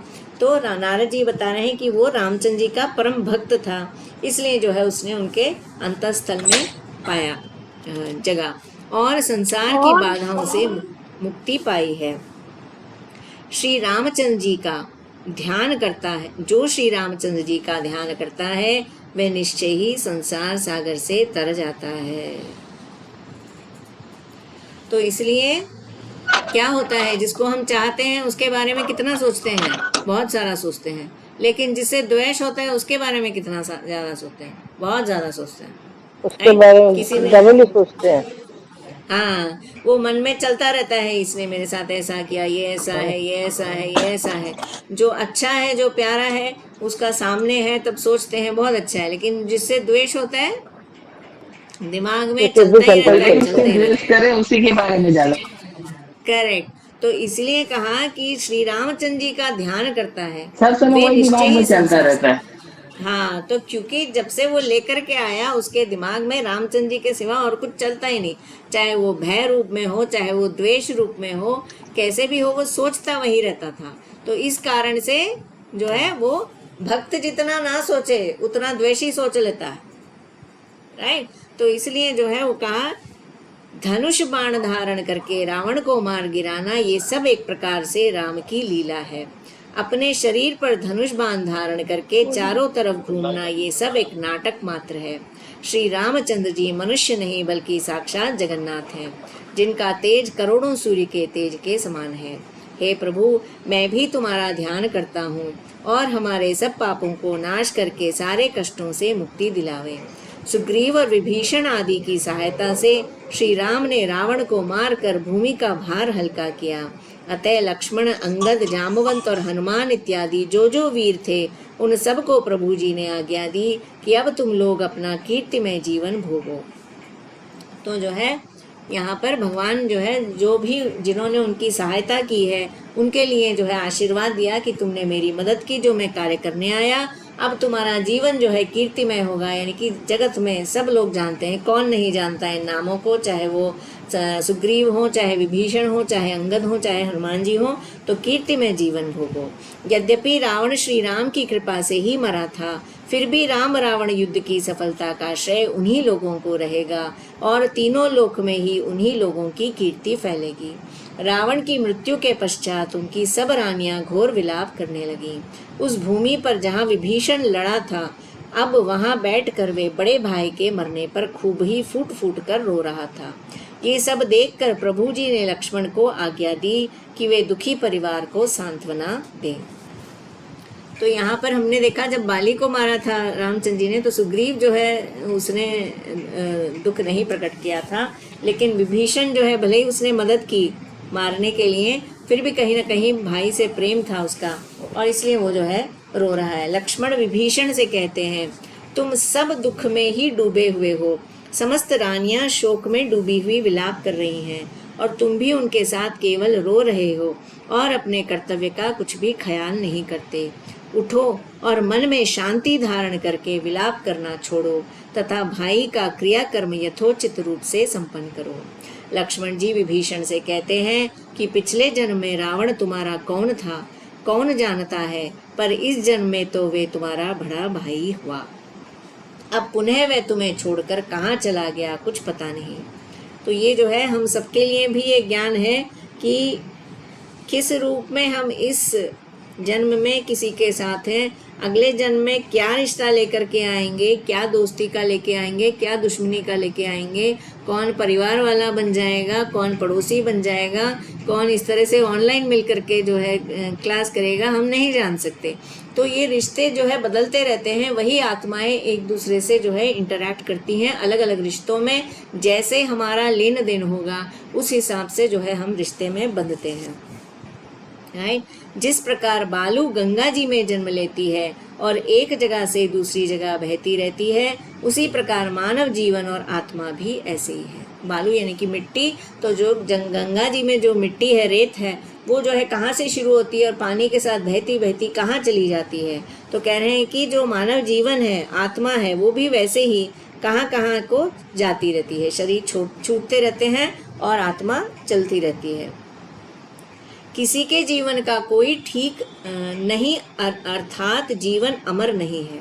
तो कोई भी जो है यहाँ पर नहीं कह सकता कि मैं आया हूँ तो मैं नहीं जाऊँगा, सबने जाना ही है। ये संसार झूठा है, अतः मन में अज्ञान बस इस संसार को कोई महत्व न दो और समस्त झूठी बातों से अपने ध्यान को हटाकर श्री रघुनाथ जी के चरणों में लगा दो। तो क्या है? संसार झूठा है, ब्रह्म सत्य, जगत मिथ्या। ईश्वर ही एक सत्य है, ये सारा जगत मिथ्या है, झूठा है। झूठा है का क्या मतलब है? जो हमें दिख रहा है वो सच्चा नहीं है, नहीं, वो है, लेकिन कैसा है? जैसे एक रस्सी हो और रस्सी को देख करके हम सोचें कि ये सांप है, तो रस्सी तो है वहाँ पर सांप नहीं है, तो उस तरह का है। यानी कि ये जो सारी सृष्टि है वो ब्रह्म का ही स्वरूप है, हम उसको जो है रियल मान रहे हैं, पर क्या है? ब्रह्म ही है। इसलिए भगवत गीता में भी आता है वसुदेव सर्वमिति, वसुदेव के अलावा और कुछ भी नहीं है, जो भी है वो ईश्वर ही है, राइट। कितना भी बुरा व्यक्ति है, कितना भी अच्छा व्यक्ति है, कितना भी मध्यम व्यक्ति है, कोई वस्तु है, सब कुछ माने सब कुछ, उनके अलावा कुछ है ही नहीं। तो ये अगर हम सोच सकें, हम सुन रहे हैं, कह रहे हैं, लेकिन हम जब अपने जीवन में आते हैं तो हम इसको अप्लाई नहीं कर पाते हैं, हम जो है वो डिफ्रेंसिएशन में ही रह जाते हैं। तो इसलिए कह रहे हैं कि ये सब कुछ ध्यान छोड़ करके केवल भगवान के चरणों में ध्यान लगाओ। संसार में समय ही बलवान है ऐसा समझ कर रहो। समय के प्रभाव से ही मनुष्य किसी समय यहाँ राज्य करता है और कभी दुख भी पाता है। समय के प्रभाव से जो कुछ भी होता है वे सब सहन करना ही पड़ता है। इसलिए बड़े भाई का क्रियाकर्म उचित ढंग से कर डालो। देखो रावण की सब रानियां रो रही हैं, आगे बढ़कर इन्हें समझाओ। तो कह रहे हैं तुम भी साथ में रो रहे हो, रानियां भी रो रही हैं, तो तुम्हारा कार्य यह है कि तुम उनको समझाओ। श्री रामचंद्र जी की आज्ञा अनुसार लक्ष्मण ने पूरे प्रयास के साथ दुखी परिवार को समझाया। लक्ष्मण जी के सांत्वना भरे वचनों को सुनकर विभीषण झटपट उठ बैठा। श्री रामचंद्र जी के पास कुछ विनती करने के लिए वे गया और उनकी शरण में विनती करने लगा कि हे नाथ, आपकी आज्ञा शिरोधारी है, लेकिन मेरे मन में एक शंका आई है, आप उसका समाधान कर दें। विभीषण ने कहा कि हे प्रभु, ये तो ऐसा पापी जीव था कि पराई स्त्री का इसने हरण किया। ऐसे पापी का मैं क्रिया संस्कार किस प्रकार करूं, आप मुझे बताएं। विभीषण के ये वचन सुनकर प्रसन्न होकर श्री रामचंद्र जी ने कहा, हे विभीषण, क्रोध तो जीवित और चल मनुष्य से किया जाता है, अब तो वे मर चुका है, उसके साथ क्रोध करने से क्या लाभ, उससे किसी प्रकार का क्रोध करना उचित नहीं, अतः मेरा क्रोध समाप्त हो चुका है। सर्वप्रथम रोती हुई रानियों को समझाओ और क्रिया संस्कार पूर्ण विधान से करो। तो विभीषण को लग रहा है कि इन्होंने तो आपकी पत्नी का हरण किया है, तो मैं क्यों उसका क्रिया संस्कार करूं। तो भगवान क्या कह रहे हैं, मेरा क्रोध तो शांत हो चुका है, क्योंकि वो मर चुका है। जब तक जीवित था तभी मेरा क्रोध था। लेकिन दूसरी चीज ये है कि जिसकी पत्नी चुराई उन्होंने क्या किया, उसको तो परम गति दे दी, राइट। उनको अपने में समा लेना है कि मोक्ष की प्राप्ति हो जाना, राइट। तो जब उन्होंने परम गति दे दी तो विभीषण का कहाँ से बनता है कि वो क्रिया संस्कार के लिए भी सोचे, जिसने सबसे बड़ी चीज दे दी। अब तो यही समय है, ये तुरंत होना चाहिए, इसको न करना उचित न होगा। प्रभु जी की आज्ञा को सुनकर विभीषण तुरंत रानियों को समझाने के लिए गया। रानियों को समझा बुझाकर घर भेज दिया और पूर्ण विधान के साथ रावण का क्रियाकर्म संपन्न किया और फिर स्वयं राम के पास गया। तो यहाँ पर रानियों को भेज दिया, यानी कि किसी ने भी जो है सती का वो तो नहीं किया, यहाँ तो नहीं बताया है। और अगेन यहाँ पर एक ये आता है कि मंदोदरी आई देखने के लिए कि किसने जो है मतलब किसने मेरे पति को मारा। जो देवता भी डरते थे, काल डरता था, यमराज जो है सेवा में लगे रहते थे, तो उसको किसने मारा। तो कहते हैं कि वो पीछे से आई तो उनकी परछाई जो है रामचंद्र जी पर पड़ती है, तो इमीडिएटली उठ करके जो है प्रणाम करते हैं और कहते हैं कि माता आप कौन है, मैं आपकी क्या सेवा करूं। तो वो कहती कि मैं यही देखने आई थी कि उस रावण को जो इंद्र को जीत चुका था, देवता जो है सेवा में लगे रहते थे, अप्सराएं नृत्य करती थी, सारा लोग जिसने जीत लिया उसको किसने मारा। उसने कहा लेकिन तो क्या पता चला आपको। नहीं, उन्होंने कहती मुझे लेकिन मेरा जवाब मिल गया। तो क्या जवाब मिला। उन्होंने कहा यही अंतर है कि पराई स्त्री की छाया पड़ते भी जो है वो उठ करके खड़े हो गए और अलग हो करके उन्होंने प्रणाम किया और माता कहा, और मैं क्या सेवा कर सकता हूँ। बस यही अंतर है, इसलिए मैं समझ गई कि आप जो है क्यों जीत गए, उससे करके आता है। सब काम से निवृत्त होकर विभीषण जब श्री राम के पास गया तो वे उसे देखकर अत्यंत प्रसन्न हुए और एक खुशी का वातावरण छा गया। मातरी ने भी प्रसन्नता पूर्वक वहां से विदा होकर इंद्र के निवास स्थान को प्रस्थान किया। तत्पश्चात रामचंद्र जी ने लक्ष्मण जी को आज्ञा दी।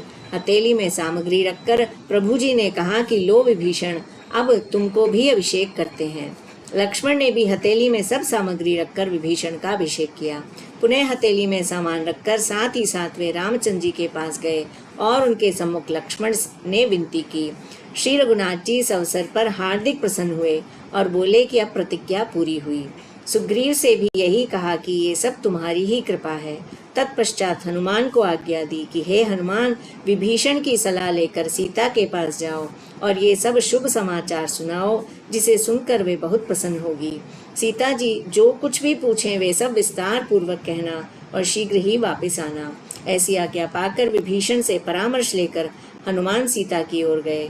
जब सीता के पास हनुमान पहुँचे तो वे चुपचाप बैठी थीं। हनुमान जाते ही उनके चरणों में झुक गए। सीता जी ने भी आंखों आंखों में ही आशीर्वाद दिया। सीता जी ने हनुमान जी को पहचाना और उन्हें देखकर बहुत ही प्रसन्न हुई। हनुमान ने विस्तार पूर्वक सब हाल कहा। सीता जी ये सब समाचार सुनकर बहुत ही प्रफुल्लित हुई और कहने लगी कि तुमने ऐसी शुभ सूचना दी है जिसके प्रति उपकार में मैं तुम्हें क्या दूं। हनुमान ने सीता जी के वचन सुनकर ये प्रार्थना की कि हे माता, तुम्हारे प्रिय वचन ही अनेक रत्नों से जटित हार से भी बढ़कर हैं। आपके प्रेम भरे वाक्य ही इतने अमूल्य हैं कि उनके सामने हर वस्तु तुच्छ है। हनुमान ने इतनी विनती करके कहा कि श्री राम तो इस संसार के मालिक हैं, उनकी कृपा मुझे प्राप्त है। अब इससे बढ़कर आप मुझे और क्या देना चाहती हैं? आप हमसे प्रसन्न हैं और मैं आपकी कृपा पाकर गौरवान्वित हुआ हूँ। अतः अब मुझे कुछ नहीं चाहिए। हनुमान की ऐसी प्रेम भरी बातें सुनकर सीता जी अत्यंत प्रेम विभोर हो गईं और उन्होंने राम के दर्शन पाने की इच्छा प्रकट की और कहा कि मैं श्री राम के पास चलना चाहती हूँ। सीता जी के इन वचनों को सुनकर हनुमान जी तुरंत राम के पास गए और सीता जी की अभिलाषा को राम के सामने प्रकट किया। सीता की इस इच्छा को सुनकर श्री राम ने हनुमान और विभीषण दोनों को आज्ञा दी कि नहा धोकर निर्मल होकर वे दोनों जाकर सीता जी को ले आवें तथा सीता जी से कहें कि वे अपने समस्त आभूषण शरीर में धारण करके सजी सवरी हुई आएं। विभीषण हनुमान के साथ सीता जी को लेने गए। सीता जी स्नान आदि करके शुद्ध वस्त्रों से सुसज्जित हुईं और उन्होंने सारे आभूषण पहनकर अपना श्रृंगार किया। रामचंद्र जी के भेजे हुए आभूषण पहनकर सीता जी अत्यंत प्रसन्न हुई। जैसे ही सीता जी को विभीषण ने डोली में बैठाया, समस्त वानर उनके अंतिम दर्शन के लिए दौड़ पड़े और उन्हें चारों ओर से घेर लिया। जो लोग डोली की रखवाली कर रहे थे उन सब वानरों को उस समय वहां से हटा दिया गया। इतने बीच में वहां कोलाहल होने लगा। सब ने देखा कि प्रभु जी आज्ञा दे रहे हैं और कह रहे हैं कि उन वानरों को वहां से क्यों हटाया गया। सीता सभी की माता हैं, सभी उनका दर्शन पाने के लिए आ रहे हैं, अतः डोली में चढ़कर आने की क्या आवश्यकता है। अब सीता पैदल ही आएंगी। तो जब बचाने के लिए अपनी जान पे लगाए हैं तो उनको भी मन है कि हम देखें सीता माता को, तो उन्होंने कहा पैदल आए जिससे कि सब लोग देख सकें। सीता जी ने प्रभु की आज्ञा भरे स्वर को सुना और तुरंत ही जमीन में उतर पड़ी। अत्यंत ही प्रसन्न होकर प्रभु के चरणों में प्रणाम किया और सबके सामने ही आगे बढ़ गईं। कार्य सिद्ध होने के लिए सीता जी ने माया रूप धारण किया था। अब वे सब कार्य सिद्ध हो चुके। रावण कुल सहित समाप्त हो चुका था। सीता जी तो पहले ही अग्नि में प्रवेश कर चुकी थी, क्योंकि रघुनाथ जी ने उनके ऊपर दोष लगाया था कि इतने दिन पराये घर में रहकर आई हुई स्त्री शुद्ध नहीं हो सकती। उस समय सीता जी ने अपनी शुद्धता का विश्वास दिलाने के लिए लक्ष्मण से कहा, हे लक्ष्मण, तुम अभी अग्नि की चिता जलाकर तैयार करो, मैं उसमें प्रवेश करूंगी। अगर मैं शुद्ध हूँ तो बच जाऊंगी, अन्यथा मर जाऊंगी। लक्ष्मण ने राम और सीता की आज्ञा सुनी, चिता तैयार की और उसमें आग लगा दी। एक बड़ी सी चिता तैयार हो गई। सीता जी ने अपने हृदय में राम की भक्ति और प्रेम को संजोकर अग्नि की परिक्रमा की। समस्त देवता, ब्राह्मण और रामचंद्र जी को मन ही मन प्रणाम किया। सबको साक्षी करके दोनों हाथ जोड़ के अग्नि को संबोधित करके सीता जी ने कहा, हे अग्नि माता, तुम साक्षी हो, मेरे ध्यान में केवल राम ही राम रहे हैं और हर समय रहेंगे। यदि ऐसा है तो तुम शीतल हो जाओ और मुझे बिल्कुल भी तुम्हारा ताप न लगे। इतना कहकर सीता जी अग्नि में प्रवेश कर गईं। ये देखकर वहां सारे उपस्थित जन अत्यंत दुखी हुए और सभी शोक युक्त बातें करने लगे। सीता जी ने अग्नि में जहाँ पर प्रवेश किया था वहां पर इंद्र आदि तथा समस्त लोकपाल प्रविष्ट थे। ब्रह्मा जी भी रुद्र सहित अन्य देवताओं के साथ आ पहुँचे। समस्त देवता रघुनाथ जी की वंदना करने लगे। ब्रह्मा जी ने भी राम की घोर स्तुति की और कहने लगे कि श्री राम मनुष्य नहीं, साक्षात परमेश्वर हैं और तीनों लोक के मालिक हैं। श्री राम के चरणों में गिरकर अग्नि ने भी स्तुति की और समस्त वस्त्र आभूषणों से सुसज्जित सीता जी को उनके सम्मुख रख दिया और कहा कि ये वही सीता जी हैं जिनको आपने मुझ में प्रवेश कर दिया था। अग्नि ने विनती की कि अब सीता आपकी सेवा में हाजिर हैं। इतना कहकर सीता को ज्यों का त्यों राम के हाथों में लौटा दिया। रघुनाथ जी ने प्रफुल्लित मन से सीता को ग्रहण किया और एक राजा के समान सीता को अपने पास बैठाकर सुशोभित किया। ऐसा सुहावना अवसर देखकर सभी के मन प्रसन्नता से झूम उठे। शिवजी ने पुनः प्रसन्न होकर श्री राम के समक्ष विनती की, सीतानाथ, मैं तो बाद में पुनः अयोध्या आऊंगा, अभी तो आपके दशरथ पिताजी के दर्शन पाने की इच्छा से आया था, अतः स्वामिन आज प्रभु आप भी दर्शन देने की कृपा करें। शिवजी की ये विनती सुनकर दशरथ जी के पास जाकर पैरों में सिर रख दिया। अत्यंत प्रसन्न होकर दशरथ जी ने भी आलिंगन करते हुए कहा कि मेरा भी आपने उद्धार किया। इस प्रकार प्रसन्न होकर दशरथ जी ने विदा ली और पुनः स्वर्गलोक को चले गए। रणभूमि में जितने भी वानर सेना मारे गए थे, उन सब को बचाने के लिए अमृत वृष्टि कराने हेतु इंद्र को भी आज्ञा दी। आज्ञा पाकर इंद्र ने भी वैसे ही अमृत वृष्टि की। राम की कृपा से वानर सेना पुनः खड़ी हो गई। विभीषण ने भी श्री राम के चरणों में पड़कर विनती की कि ये स्नान करने का समय है, अतः आप कृपया मंगला स्नान करने का कष्ट करें। मंगला स्नान के पश्चात वस्त्राभूषण आदि धारण कर आज यहीं विराजने की कृपा करें।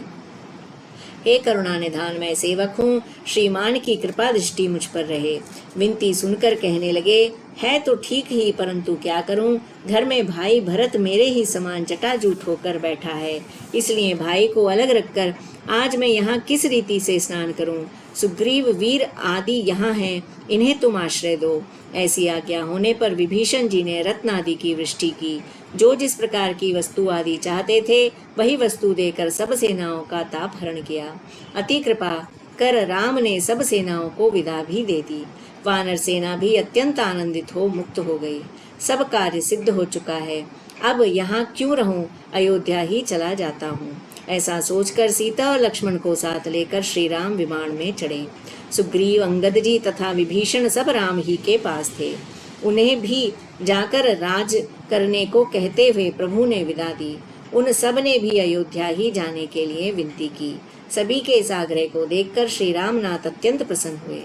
तब सबको पुष्प विमान में चढ़ने को जैसे ही आज्ञा दी, सुग्रीव, श्री हनुमान और अंगद पुष्प विमान में चढ़ गए। अपने मंत्री को साथ लेकर विभीषण भी उसी विमान में बैठ गए।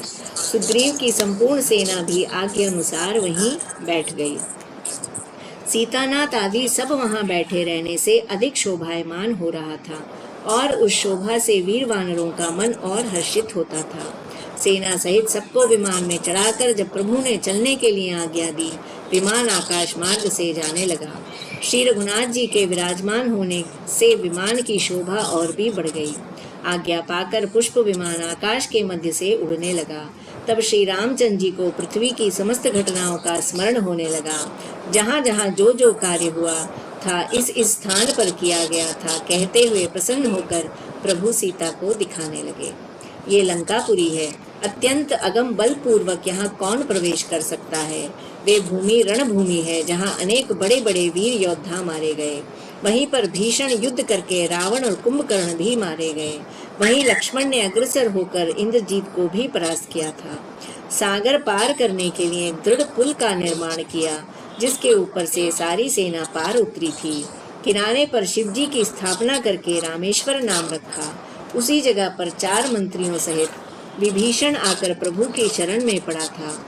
ये देखो, किष्किंधा पर्वत है जहाँ पर बसी हुई नगरी का राज्य सुग्रीव को दिया गया।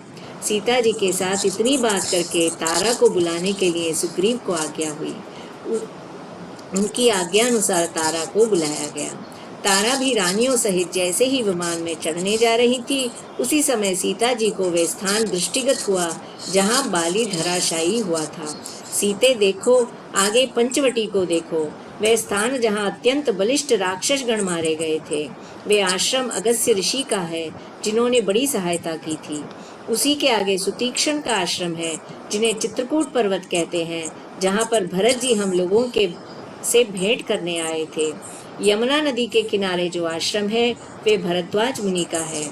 आगे देखने से दूसरी गंगा नदी है, जिसके दर्शन मात्र से मन आनंदित होता है। उसके भी आगे सरयू नदी है, जिसके तट से लगी हुई अयोध्या नगरी है। भक्ति पूर्वक शीश झुकाकर इस नगरी को प्रणाम करो। श्री रामचंद्र सीता तथा लक्ष्मण सहित भरद्वाज मुनि के आश्रम में उनसे भेंट करने गए। वहां वे सब अयोध्या नगरी तथा अपने माता पिता व भाइयों का समाचार जानने के लिए उत्सुक होते थे। सीता जी को मार्ग में आए वे महत्वपूर्ण स्थानों के विषय में रामचंद्र जी विस्तार पूर्वक ज्ञान कराते हैं। इतने में ही आश्रम में पहुंच गए। वे तुरंत ही पृथ्वी पर उतर गए और मुनि के पास जाकर शीघ्रता से झुककर प्रणाम किया।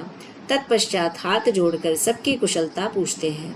वे सोचते हैं माताएं वृद्धा हो गई होंगी पर जीवित तो होंगी ही। उन्होंने प्रश्न किया तथा भरत के हाल पूछे।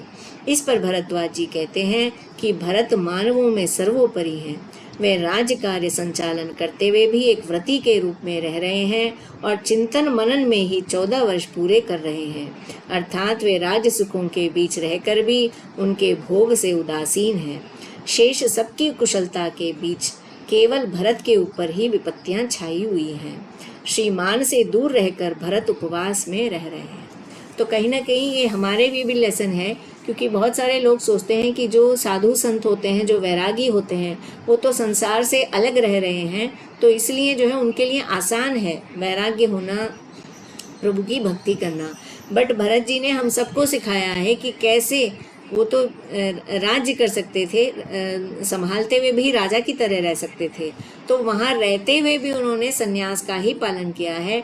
तो हम भी संसार में रह करके, गृहस्थी में रह करके भी सन्यासी की तरह जो है, हमारे लिए ये ज़रूरी नहीं है कि हमारी वेशभूषा सन्यासी की हो, लेकिन अगर अंदर से हमें विरक्ति भाव है तो वो ज़्यादा ज़रूरी है। बाहर वेशभूषा है, अंदर नहीं है, तो वो तो बिल्कुल ही बेकार है। तो इसलिए हम बाकी सारे कार्य करते हुए भी उसमें राग न रखते हुए रहें तो वो हो सकता है।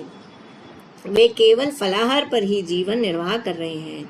राजगद्दी पर आसीन आपकी पादुकाओं में वे आपके ही रूप का दर्शन पाकर आप ही के ध्यान में खोए रहते हैं।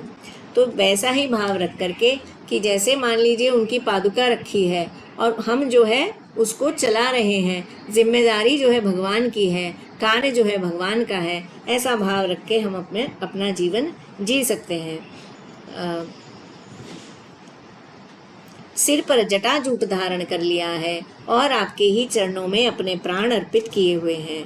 भरत आपके ही प्रेम में मग्न होकर आपके ही नाम से राज्य संचालन कर रहे हैं।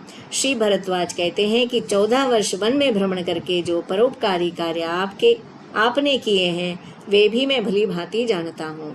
इस स्थान के दुष्ट राक्षसों को मारकर आपने पृथ्वी का भार हल्का कर दिया। यहाँ के ऋषि मुनि सभी उनके आतंक से दबे हुए थे।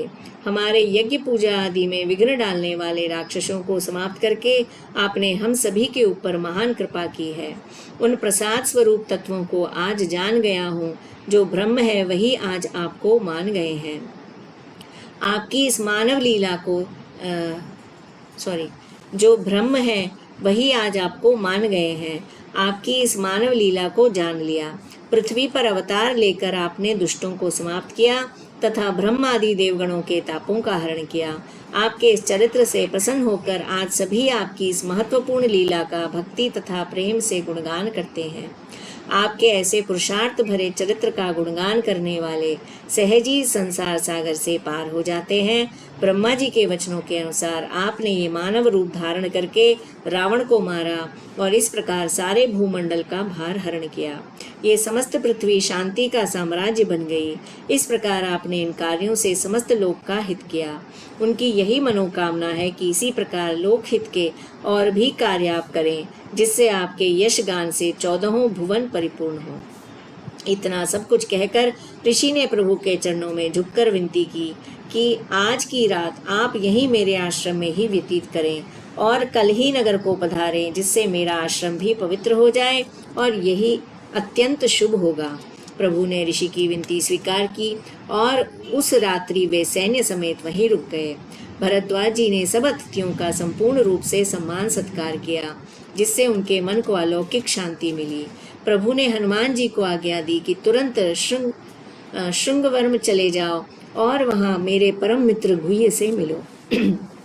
तो भरद्वाज के आश्रम में रुकते हुए गए, पर वहाँ एक रात रुके, ये वाला वर्णन जो है हमको नहीं मिलता है, और ये जो वार्तालाप इतना डिटेल में बताया है वो भी नहीं मिलता है। तो उनका भेजना अब जो है सेंसिबल लगता है, क्योंकि अगर वो वहाँ रुक रहे हैं तो ये ज़रूरी है कि भरत जी को ये खबर मिल जाए कि वो वापस आ रहे हैं, क्योंकि उन्होंने जो है वो प्रण लिया है कि अगर नहीं आए तो मैं अपने प्राण त्याग दूंगा। उनसे कहना कि वे नंदीग्राम जाकर भाई से मिलने और मेरे आने का समाचार भी कह दें। मेरे साथ लक्ष्मण एवं सीता के समाचार भी अवगत करा दें। यहाँ वन में रहते हुए मैंने जो कुछ भी कार्य कर डाले वे सब भरत को विस्तार पूर्वक समझा दें। इस प्रकार वहाँ के सब समाचार लेकर तथा उनको हमारे कुशल समाचार देकर समस्त जनों के मन को शीतल करके तुम तुरंत यहाँ लौट आओ। हनुमान ने जब ये आदेश सुना तो वे तुरंत मनुष्य रूप को प्राप्त हो गए और गुह्य के पास पहुँचे तथा राम लक्ष्मण सीता सहित सबके वहाँ पहुँचने का समाचार दिया। पुनः शीघ्रता से जाकर सरयू पार किया और अयोध्या नगरी का भी अवलोकन किया। नंदीग्राम जब देखा तो मन में सोचा कि यहीं जाना है, अतः वे वहाँ गए। उन्होंने देखा समस्त जनता की ऐसी दशा हो गई है जिस प्रकार मुरझाया हुआ फूल सूख कर पीला पड़ जाता है। तो केवल रामचंद्र ही नहीं बल्कि जो सारी अयोध्या की प्रजा थी वो भी जो है बहुत बेसब्री से इंतजार कर रही थी। हमने देखा जब वो चले गए तो बहुत सारे लोगों ने उपवास और व्रत रखे 14 वर्ष के लिए कि जब तक रामचंद्र जी नहीं आएंगे तब तक हम ऐसे रहेंगे। जनता की ये दशा देख उनका मन करुणा से भर उठा। उन्होंने देखा भरत सिर पर जटा रमाए श्री राम के चरणों में स्वयं को अर्पित किए हुए चिंतन में डूबे हुए हैं। राम की पादुकाओं को ही स्वामी मानकर रखा है, उन्हीं की पूजा उत्तम समझकर कर रहे हैं। राज्य शासन की आज्ञा पाकर भी वे स्वयं को सेवक ही जानते हैं। भरत जी गेरुए वस्त्र धारण कर एक यति के समान प्रभु के ध्यान में मग्न हैं।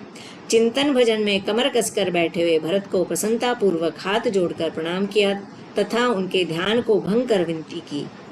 हे महाराज, जिसके ध्यान में आप खोए हुए हैं वे नाथ सीताराम भी आ गए हैं। आगे जाकर भाई से भेंट करने का आदेश पाकर ही मैं यहाँ आया हूँ। उन्होंने ये समाचार आपके पास भेजा है। सीता लक्ष्मण सहित प्रभु कुशल पूर्वक हैं। उनके संग अनेकों अन्य वीर भी हैं। इतने वीर आदि साथ में कहते हुए कुशल समाचार सविस्तार सुनाया, जिसे सुनते ही भरत जी ने प्रसन्न होकर उन्हें आलिंगन बद्ध कर लिया। उन्होंने पूछा कि राम और सुग्रीव की भेंट कहाँ और किस प्रकार हुई, सब विस्तार पूर्वक कहो। तो हनुमान ने भी विस्तार सहित सब कह सुनाया। हनुमान ने भरत को बताया कि सीता को रावण ने हरण किया और अत्यंत दुखित होकर प्रभु सीता को खोज रहे थे, और उसी समय सुग्रीव भी उनके साथ सीता की खोज में ऋष्यमुख गए। इस प्रकार सुग्रीव और रघुनाथ की मित्रता घनिष्ठ होती गई। हनुमान ने बताया कि लंका जाकर भीषण युद्ध करके रावण को मौत के घाट उतार दिया। तो यहाँ पर जो है जो रामचरितमानस में एक संदर्भ आता है जहाँ पर वो जब संजीवनी बूटी के लिए जा रहे हैं और वो अयोध्या के ऊपर से उड़ रहे होते हैं, तो भरत जी जो है एक बाण चलाते हैं सोच करके कि शायद कोई राक्षस है, और तब जो है वो गिर जाते हैं। और जब गिरते हैं तो वो राम जी का नाम लेते हुए गिरते हैं, तो सोचते हैं हाय मुझसे ये क्या गलती हो गई, ये तो राम भक्त लग रहा है।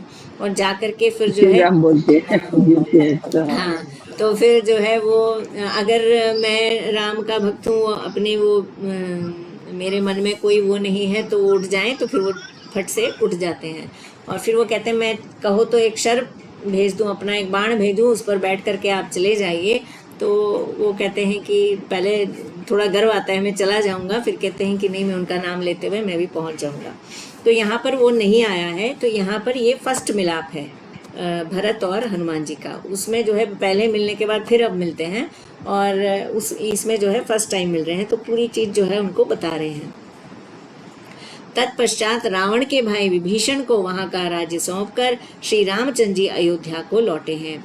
इस प्रकार हनुमान द्वारा सविस्तार हालचाल ज्ञात होते ही भरत जी उठे और रामचंद्र जी के स्वागतार्थ प्रबंध में लग गए। तो कंब रामायण का मैं थोड़ा सा बताना चाहूँगी, उसमें थोड़ा सा अलग है। उसमें भी ऐसा है कि भरद्वाज ऋषि ने उन्हें रोक लिया है और वो वहाँ आश्रम में रुक रहे हैं, और इसलिए वो हनुमान जी को भेजते हैं कि आप जाकर के भरत को सब समाचार दे दीजिएगा। लेकिन वहाँ उनके पहुँचने के पहले भरत ऑलरेडी उसमें आ गए कि भाई नहीं आया, मुझसे नाराज़ है, मुझसे इतनी नफरत करते हैं, इसलिए शायद नहीं आए। तो वो कहते हैं कि शत्रुघ्न को बुलाते हैं और शत्रुघ्न से कहते हैं कि देख जो है मैं अग्नि में प्रवेश करने वाला हूँ, अब इस राज्य को तुम संभालो। तो जनरली शत्रुघ्न का कहीं डायलॉग ज़्यादा नहीं आता है रामायण में, तो शत्रुघ्न का मुझे बहुत अच्छा लगा। कहते हैं ये बहुत अच्छा है, एक भाई वन को चला गया, दूसरा उनकी सेवा करने के लिए चला गया, तीसरा वो नहीं आया इसलिए वो अग्नि में प्रवेश कर जाएगा, और मुझसे कहा जा रहा है कि मैं बैठ करके राज्य करूं। तो वो जो है शिकायत करते हैं कि वाह क्या क्या भाई है, मैं सबसे छोटा हूँ, मेरे ऊपर छोड़ रहे हैं, बाकी तीन जो है अपना अलग अलग कर रहे हैं। तो वो जब तक वो उसमें लगे हुए ही हैं, जब तक हनुमान जी आ जाते हैं और बात बन जाती है। तो खैर इस प्रकार हनुमान द्वारा स्वागतार्थ प्रबंध में लग गए। उन्हें बड़े सत्कार के साथ नगर में लाने की आज्ञा सारे नगर में दे दी। हे शत्रुघ्न आगे बढ़ो और नगर में राम आगमन की शुभ सूचना दो और भली भांति नगर को सजाने का प्रबंध करो। कह दो सभी देवालयों में विधिवत पूजा हवन प्रारंभ हो जाए। सभी नौकर चाकर तथा बंदीजन जो उपस्थित हैं वे इसी समय शीघ्र जाकर श्री रघुनाथ के चरणों में पड़ जाएं। श्री राम आगमन की शुभ सूचना सारी अयोध्या नगरी में फैल गई। असंख्य सैनिकों को लेकर समस्त मंत्रीगण सपत्नीक चल पड़े। ब्राह्मणों को आगे रखकर सब लोगों को चल पड़ने की आज्ञा हुई। भरत की आज्ञा अनुसार सब लोग हाथों में पूजा सामग्री तथा भेंट सामग्री सहित अत्यंत प्रसन्नता पूर्वक चल पड़े। श्री रामचंद्र जी के खड़ाऊ सिर पर रखकर अपने भाई को साथ लेकर भरत जी पैदल ही चल पड़े और दौड़ते हुए जाकर प्रभु के पास पहुँचे। श्री रघुनाथ का विमान भी चंद्रमा के विमान के समान आ गया। हनुमान ने उसी विमान की ओर संकेत किया, कहा कि यही प्रभु जी का विमान है। श्री रघुनाथ के विमान के दर्शन करते ही सबने एक साथ कीर्तन आरंभ किया। घोड़ों तथा रथों पर सवार समस्त वीर उतर पड़े। पृथ्वी पर उतरने से पूर्व ही प्रभु के दर्शन मिल गए। भरत ने दूर से देखकर ही प्रणाम कर हर्षोल्लास प्रकट किया। पृथ्वी पर उतरकर भाई को आदर सहित ले जाकर विमान में बिठाया और भरत जी ने तत्काल ही श्री राम के चरणों में पड़कर साष्टांग दंडवत किया। राम ने प्रेम विभोर हो उन्हें गोद में उठा लिया। ऐसा प्रेम आलिंगन पाकर भरत हर्षोन्माद में डूब गए। पुनः वे सीता जी को दंडवत करने के उद्देश्य से आगे बढ़े। स्वामिन आपके चरणों में गिरा हुआ मैं भरत हूँ, ऐसा कहते हुए भरत ने सीता जी के पांव पकड़ लिए और आनंद सागर में डूब गए। वहीं उन्होंने लक्ष्मण को भी प्रणाम किया, क्योंकि कर्तव्य परायण होने के कारण वे वरिष्ठ हैं।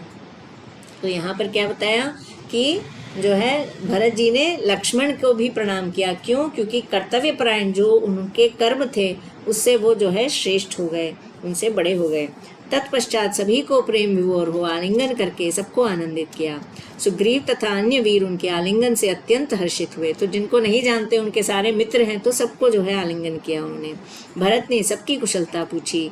सुग्रीव आदि जितने भी वानर थे सभी ने मनुष्य के समान होकर अपनी अपनी कुशलता से उन्हें परिचित कराया। सबकी वीरता की कहानी सुनकर भरत जी उन सब के प्रति अत्यंत कृतज्ञ हुए और कहने लगे कि हे प्रभु जी, आप लोगों की ही दया से हमारे समस्त शत्रुओं का नाश हुआ है। वे कहने लगे, पहले हम केवल 4 भाई ही थे, अब 5वें आप हुए। भाई के समान यदि आप सहायक न होते तो राक्षसों पर विजय किस प्रकार मिलती। तत्काल ही सुग्रीव के निकट जाकर उन्होंने इस प्रकार प्रेम पूर्वक वार्तालाप किया। श्री रामचंद्र जी के पास जाकर शत्रुघ्न भी उसी समय उनके चरणों में पड़कर अत्यंत प्रसन्न हुए। लक्ष्मण जी को भरत ने दंडवत की और सीता जी के चरणों में गिरकर कहने लगे, हे करुणा निधान, मैं आपका सेवक हूँ। इस प्रकार विनती करके वे राम की ओर अग्रसर हुए और जो राम की पादुकाएं अपने सिर पर रखकर लाए थे उन्हें उचित अवसर देखकर उनके चरणों में पहना दिया। उनके चरणों में पादुकाएं धारण करवाकर वे विनती करने लगे, हे प्रभु, आपकी ये राजगद्दी मैंने अमानत के रूप में सुरक्षित रखी है। आज ये सब कुछ आपको सौंप रहा हूँ, अब आप ही इसे संभालें। ये सारी राज्य संपदा पुनः स्वीकार करने की कृपा करें। समस्त भंडार तथा कोषागार में अन्न तथा धन को 10 गुना वृद्धि करके मैं केवल श्रीमन का ध्यान धर्म में संभालता रहा हूँ। तो जो है ऐसा नहीं कि जितना छोड़ा था उतना ही रह गया, उन्होंने क्या किया, उसको 10 गुना कर दिया है।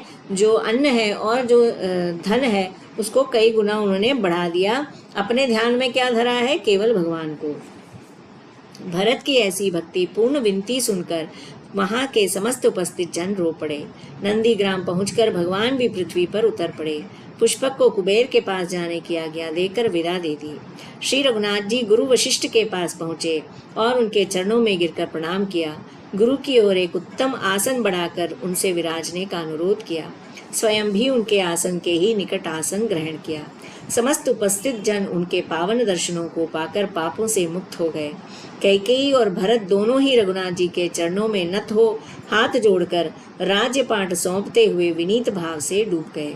ऐसे महाशक्तिशाली प्रभु जिनके संकेत मात्र से सारा ब्रह्मांड हिल उठता है तथा इंद्र के ऐश्वर्य की भी रचना क्षण भर में कर देते हैं, ऐसे शुद्ध अनंत सुख सागर प्रभु जिनमें ब्रह्म भेद छुपा पड़ा है, जिसका पता कोई नहीं लगा सका, उन्हें क्या राज्य करना था? उन्होंने तो सबके संतोष के लिए भरत द्वारा सौंपे हुए राज्यभार को स्वीकार किया। तो जो करोड़ों करोड़ों ब्रह्मांड की सृष्टि करने वाले भगवान हैं, उनके लिए ये छोटा सा राज्य क्या है? कुछ भी नहीं है। तो इसलिए उनको कोई राज्य करने का शौक नहीं है। लेकिन जो है भरत ने दिया है, इतने मन से प्रजा चाह रही है, इसलिए जो है उन्होंने स्वीकार किया। सर्वप्रथम भरत ने स्नान किया और अपनी जटाओं का कर्तन किया। उसी प्रकार सीतापति रामचंद्र जी ने भी स्नान आदि करके छुटकारा पाया। रामचंद्र जी सीता सहित स्नान आदि से निवृत्त होकर वस्त्र आदि धारण किए। उन्होंने चंदन से अपने अंग सुगंधित किया और मालाओं से सुसज्जित हुए। तत्पश्चात प्रभु सीता सहित आसन पर आरूढ़ हुए, जिससे वहां के उपस्थित जनों के हृदय का सारा दुख भूल गया और वहां एक सुखपूर्ण वातावरण बन गया। सीताराम रथ में सवार हुए। सुग्रीव विभीषण आदि हाथी वे रथ पर सवार हुए। अन्य लोग घोड़ों पर सवार हो गए। भरत ने कहा, मैं आपकी सेवा करूंगा, और उनके सारथी बनकर उनके रथ पर बैठ गए। शत्रुघ्न ने अत्यंत प्रसन्न भाव से छत्र हाथ में धारण किया। लक्ष्मण ने प्रभु पर पंखा झलने का काम लिया और सुग्रीव ने चवर डुलाने का कर्तव्य पालन किया। एक और चवर लेकर विभीषण भी तत्पर हो गए। ऐसे आनंदमय वातावरण में अन्य सभी लोग आनंद विभोर हो गए। ऐसे समय में मनुष्य द्वारा किए गए कीर्तन भजन का वर्णन कहाँ तक किया जाए। यहाँ तक कि देवताओं ने भी प्रसन्न होकर कीर्तन भजन अत्यंत मधुर ध्वनि में गाया। घंटा, शंख, मृदंग तथा नगाड़ा आदि भी बज उठे। श्री राम ने रथ में चढ़कर अयोध्या जाने की आज्ञा दी। श्री राम ने अयोध्या नगरी में जैसे ही प्रवेश किया, समस्त नगरवासी उनके दर्शनार्थ दौड़ पड़े। बालक वृद्ध सभी उस उत्सव पूर्ण मेले को देखने के लिए निकल पड़े। श्री रामचंद्र जी पीतांबर धारण किए हुए रथ पर विराजमान थे। श्यामल घात में अत्यंत सुंदर आभूषण चमक रहे थे तथा उनके शीश पर मुकुट शोभायमान हो रहा था। सारी अयोध्या नगरी में राम के आगमन की सूचना फैल गई। स्त्रियों ने भी शुभ सूचना को पाया, जिससे उनके मन प्रभु के दर्शनों के लिए आतुर हो उठे। श्री रामचंद्र की शोभा अतुलनीय थी। उनके विशाल एवं गुलाबी नेत्र अत्यंत सुंदर लग रहे थे। तो यहाँ पर थोड़ा सा डिफरेंट ये है कि अंदर अयोध्या में घुसने के पहले ही स्नान आदि कर कर जटाएं काटने का है, लेकिन जो तुलसी रामायण में है तो सबको सबसे मिलने के बाद जब वो अपने महल पहुँचते हैं तब जो है वो स्नान आदि करके फिर तैयार होते हैं। उनके वक्ष स्थल पर उत्तम मोतियों की माला शोभायमान हो रही थी। उनके चारों ओर चंदन तथा पुष्पों की बहार थी, जिसे देखते ही मन प्रसन्नता से प्रफुल्लित हो उठता था। ऐसे मनोरम रूप को देखने के लिए समस्त स्त्री दल व्याकुल हो उठा। सभी स्त्रियों ने तुरंत घर के धंधों को छोड़ दिया और ऊंची ऊंची अटालिकाओं पर चढ़ गईं। प्रेमानंद से उमंगित होकर लावा तथा पुष्पों को वे लोग पावन रूप के ऊपर बरसाने लगी। हृदय में प्रेम से ओतप्रोत होकर वे प्रभु के दर्शन करने लगी। जिसने उस भव्य रूप के दर्शन किए, मन ही मन उनके आलिंगन का अनुभव करने लगी। इसी प्रकार प्रजाजनों पर दृष्टिपात करते हुए श्री रामचंद्र जी ने दरबार में प्रवेश किया और उसी जगह पहुँचे जहाँ राजा दशरथ विराजते थे। उन्होंने माता कौशल्या से मिलकर यथा योग्य रीति से उन्हें प्रणाम किया तथा सुग्रीव के रहने की व्यवस्था करने का आदेश दिया। उन्होंने कहा, हे भाई, जहाँ पर मैं रहता था वही स्थान सुग्रीव के लिए उचित होगा। ये प्रबंध करने के लिए तुरंत सबको भेजो। आज्ञा पाते ही तुरंत ही भरत जी ने राम की इच्छा अनुसार सारी व्यवस्था कर दी। सब लोग उचित निवास स्थान पाकर विश्राम करने लगे और ऐसे सुखद मिलन की बेला में सभी लोग आनंद में डूब गए। भरत ने सारे आदेशों का पालन किया और पुनः उनके आदेश की प्रतीक्षा में खड़े हो गए। उन्होंने अग्रसर होकर सुग्रीव से अनुरोध किया कि हे सुग्रीव, अब हमें जल की व्यवस्था करनी चाहिए और इसके लिए चारों दिशाओं में वीरों को भेजना होगा, जिससे वे समुद्रों तक पहुंचकर कलश में जल भर करके ले आएं। जल लेने के लिए जामवंत, हनुमान, अंगद तथा सुषेण नामक वीर गए। वे शीघ्रता से समुद्र तट पर पहुंचे और जल भरकर ले आए। भरत जी ने वीरों द्वारा लाए गए जल को लिया और श्री रामचंद्र जी के राज्याभिषेक की तैयारी में लग गए। भरत जी जल लेकर गुरु वशिष्ठ जी के समक्ष गए और विनीत भाव से बताया कि ये 4 समुद्रों का जल है। उन्होंने उनसे नम्र निवेदन किया कि आप इस जल को छिड़क कर शीघ्र अतिशीघ्र श्री रामचंद्र जी का अभिषेक करें और इस शुभ कार्य को संपन्न करने की कृपा करें। भरत जी की विनती सुनकर गुरु जी ने कहा ठीक है, और उन्होंने उसी समय श्री राम को सिंहासन पर बिठाया। गौतम, वाल्मीकि, वामदेव एवं जामवाली सब वहीं उपस्थित थे। उन सब ने मिलकर गुरु जी के साथ इस शुभ कार्य को सफलतापूर्वक संपन्न किया। ब्रह्मचारी ब्राह्मणों ने भी प्रसन्न होकर मंत्रोच्चारण करते हुए कुश से तुलसी दल तथा जल इत्यादि लेकर श्री रामचंद्र जी के ऊपर छिड़का। शत्रुघ्न ने उसी समय श्वेत छत्र लेकर प्रभु के ऊपर लगाया। आनंद तथा प्रेम में डूबकर सुग्रीव और विभीषण ने भी चंवर डुलाया। वायु ने कंचन हार प्रभु को पहनाया तथा इंद्र ने प्रसन्न होकर रत्न जटित हार सीताराम को पहनने के लिए भेंट किया।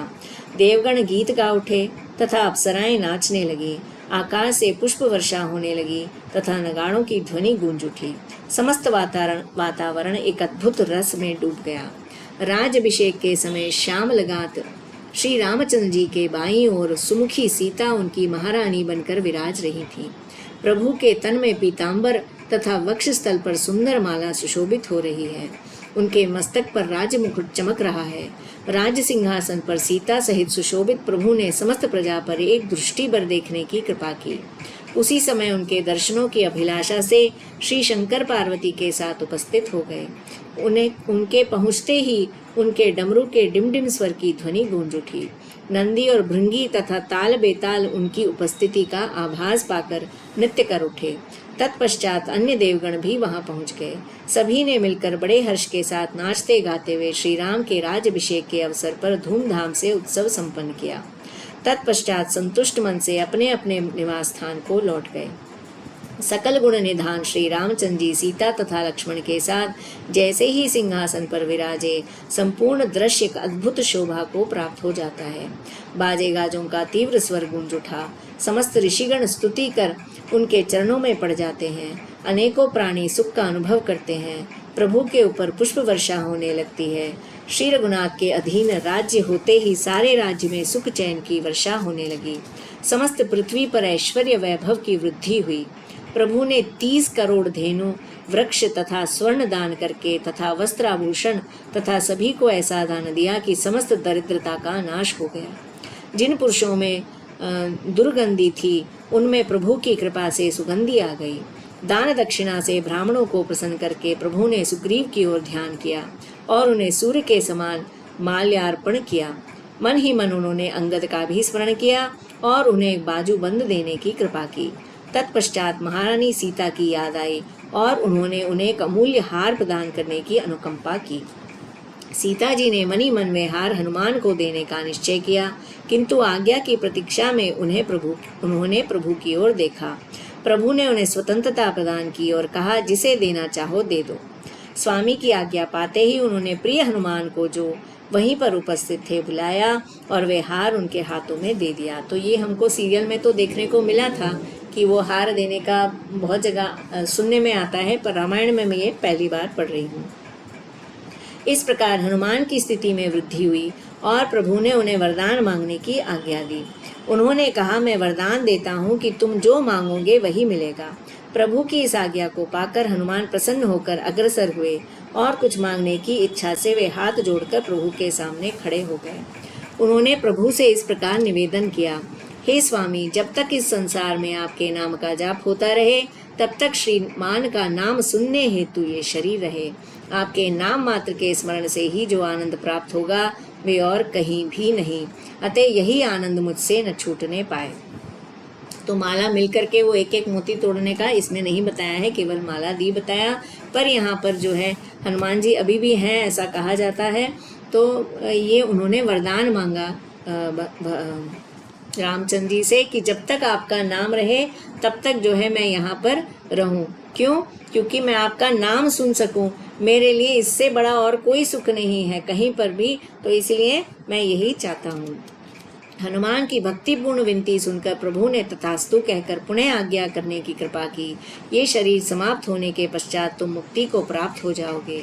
रघुनाथ की ऐसी आज्ञा सुनकर जानकी जी ने उन्हें ये वरदान दिया कि समस्त सुख भोग हनुमान जी के वशीभूत होकर रहेंगे, अर्थात किसी सांसारिक सुख की इच्छा अपने वश में करके उन्हें भक्ति मार्ग से हटा नहीं सकती। सीता माता से ऐसा आशीर्वाद पाकर हनुमान हर्ष से गदगद हो गए। भगवान के ऐसे आशीर्वाद एवं वरदान से भरे पूरे हनुमान वहां से विदा हुए। आनंद के अश्रुपात करते हुए वे तपस्या करने के लिए हिमालय पर्वत की ओर चले गए। प्रभु ने पुनः गुह्य के सम्मुख जाकर उन्हें यह आज्ञा दी कि घर में बैठकर केवल मन से ही मेरा ध्यान करते रहो, वही प्रेम सच्चा होगा। तो यहाँ पर क्या बताया है? सच्चा प्रेम भगवान का, हमें कहीं जाने की जरूरत नहीं है, बस घर बैठकर प्रभु को याद करें तो उतना काफी है। ये प्रारब्ध महान है, जितना कुछ भोगना भाग्य में आ चुका है उसे शांति पूर्वक भोगना ही उचित है, वे कदापि टल नहीं सकता। तो जो हमारा शरीर बना है वो किसी न किसी प्रारब्ध को लेकर के ही बना है। शरीर बना है यानी कि हमें कैसा रूप मिलेगा, कैसे परिवार में जन्म मिलेगा, कैसी शिक्षा मिलेगी, कैसा हमारा इंटेलेक्ट होगा, आईक्यू होगा, ईक्यू होगा, सब कुछ जो है हमारे प्रारब्ध से ही डिफाइन होता है। तो इसलिए कहा कि जो प्रारब्ध भाग्य में है उसे शांति पूर्वक भोगना ही उचित है, वे कदापि टल नहीं सकता है। हृदय में मेरा ध्यान करने मात्र से ही इस शरीर से मुक्ति पाने के पश्चात तुम संसार सागर से पार हो जाओगे। ऐसी आज्ञा देने के बाद मुख्य भक्त गुह्य के सम्मुख जाकर आगे बढ़े और उन्हें अपनी बाहों में भरकर आभूषणों का दान दिया। उसी समय उन्होंने उन्हें तत्व ज्ञान से भी परिचित कराया। अतः संपूर्ण आनंद में डूबकर गुह्य श्री राम के चरणों में अपने मन को अर्पण कर चले गए। इसी प्रकार से सुग्रीव विभीषण सभी वहां से विदा हो गए। लक्ष्मण जी राम की सेवा में सदा के लिए ही उनके चरणों में ही रहे और राम राज्य का लौकिक आनंद लेते हुए राम की सेवा में लीन रहे। श्री रामचंद्र जी प्रत्येक कार्य के कर्ता हैं, वे आत्मस्वरूप हर कार्य में रहते हैं। तो अब यहाँ क्या बता रहे हैं? होए सो ही जो राम रचि राखा। क्यों? क्योंकि हम सब के अंदर जो आत्मा है वो ईश्वर ही है, तो इसलिए वे आत्मस्वरूप हर कार्य में रहते हैं। कुछ बड़े बड़े कार्य उन्होंने स्वयं किए, जिसे मानव ने समझा कि वे कार्य स्वयं प्रभु ने अपने हाथों संपन्न किए, किंतु कुछ कार्य वे मानव के अंदर प्रेरणा बनकर करते हैं। उन्होंने राज्य काज संभालने पर बड़े बड़े अश्वमेध यज्ञ संपन्न किए, समस्त संसार को अपने पावन उपदेशों से भर दिया, सारी प्रजा को सुख शांति तथा संतोष प्रदान किया। अब उनके लिए क्या करना शेष था? श्री राम जब राजा बने तो समस्त प्रजा में प्रसन्नता ही प्रसन्नता छा गई। राम राज्य से पूर्व होने वाले सारे कष्टों का नाश हो गया, किसी विधवा का शोक विलाप नहीं रह गया, देश में रोग बीमारी का नाम तक नहीं रहा, किसी व्याधा में का भयंकर प्रकोप भी नहीं रहा, चोरी या डकैती आदि घिनौने कार्य की प्रवृत्ति भी देश में मिट गई। सबके हृदय छल कपट तथा द्वेष से मुक्ति पाकर निर्मल हो गए। नगर में किसी को अपनी वस्तुएं खोने या चोरी हो जाने की आशंका ही नहीं रही। अकाल मृत्यु से सब छुटकारा पा गए। वृद्धों के जीवित रहते हुए बालकों की मृत्यु कहीं नहीं देखी जाने लगी। प्रजाजनों का पालन राजा अपने पुत्र के समान कर रहे थे, अतः सबके हृदय दुख तथा ताप से मुक्त थे। समस्त राज्य में राघव के गीत भजन गूंजते थे। समय पर वर्षा होती तथा अकाल से मुक्ति मिली। वर्णाश्रमों में धर्म कर्म होते, अतः सबका जीवन सुख संतोष में हो गया। अनेकों प्रकार से लोग राजा के गुणगान करते, सबके मन संतुष्ट थे, सब सुखी थे, किसी को किसी प्रकार का दुख नहीं था। ऐसे राज्य की प्रशंसा सुनकर शिव ने पार्वती से कहा कि सुनते हैं ऐसे राम राज्य के अंदर निवास करने से ही सकल पापों का नाश होता है। इस संसार में धन पुत्र आदि से मोक्ष नहीं मिलता, ये सब तो क्षणभंगुर है। बड़े बड़े राजपीठ भी अंतिम दशा को प्राप्त हो गए। आप अपने पापों को नाश करने का एक धर्म मार्ग यही है कि प्रभु का गुणगान किया जाए। श्री राम की कथा जो कहता है वे मनुष्य सभी सुखों से परिपूर्ण रहता है। श्री राम के भजन से मनुष्य के जीवन में कोई भी कमी पूरी हो सकती है। कभी किसी के पुत्र आदि जन्म लेकर तुरंत ही मृत्यु को प्राप्त हो जाते हैं। कितनी ही स्त्रियां संतान पाने के सुख से ही वंचित रह जाती हैं, एक बंध्या का जीवन ही व्यतीत करती हैं। प्रभु के स्मरण करते रहने से ये सभी व्याधियां दुख तथा भय नहीं रह जाते। श्री राम की इस पावन कथा को जो लोग सुनते या कहते हैं उनसे समस्त देवगण सदैव प्रसन्न रहते हैं और सदा सहायक रहते हैं। मानव जीवन में आने वाली समस्त विघ्न बाधाएं दूर रहती हैं, समाज में उनका आदर बढ़ता है और सभी उनसे प्रेम पूर्ण व्यवहार रखते हैं। प्रभु की कृपा से आदि व्याधि सभी नष्ट हो जाते हैं। धन धान्य एवं संतान से मनुष्य परिपूर्ण रहता है और दिन पर दिन उसके जीवन में इन सुखों की वृद्धि होती रहती है।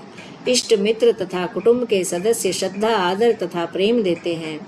प्रभु की प्रशंसा कहाँ तक की जाए। उनके भजन मन में जो करता है वे संसार की समस्त बाधाओं से मुक्ति पाकर तर जाता है। शंभु ने भी श्री राम नाम के समान सब वेदों का मंथन किया अर्थात अध्ययन किया। उन्हें भी कोई दूसरे तत्व की प्राप्ति नहीं हुई, अतः उसी तत्व का ज्ञान प्राप्त कर उन्होंने प्रेम पूर्वक पार्वती जी को अध्यात्म रूप से प्रदान किया। जो प्रेम पूर्वक राम कथा को सुनता और कहता है वे सहज ही संसार से पार होकर किनारे हो जाता है। इति युद्धकांड समाप्त। ओम श्री शिवाय। तो यहाँ पर हमारा युद्धकांड आज कंप्लीट हो गया। कल जो है उत्तरकांड जो है हम स्टार्ट करेंगे। राइट, आज थोड़ा ज़्यादा ही लंबा हुआ लेकिन वो एंडिंग था तो बंद करने का मुझे समझ में नहीं आया। लेकिन नहीं था। सुना पूरा मैंने, सुना तो पूरा। सब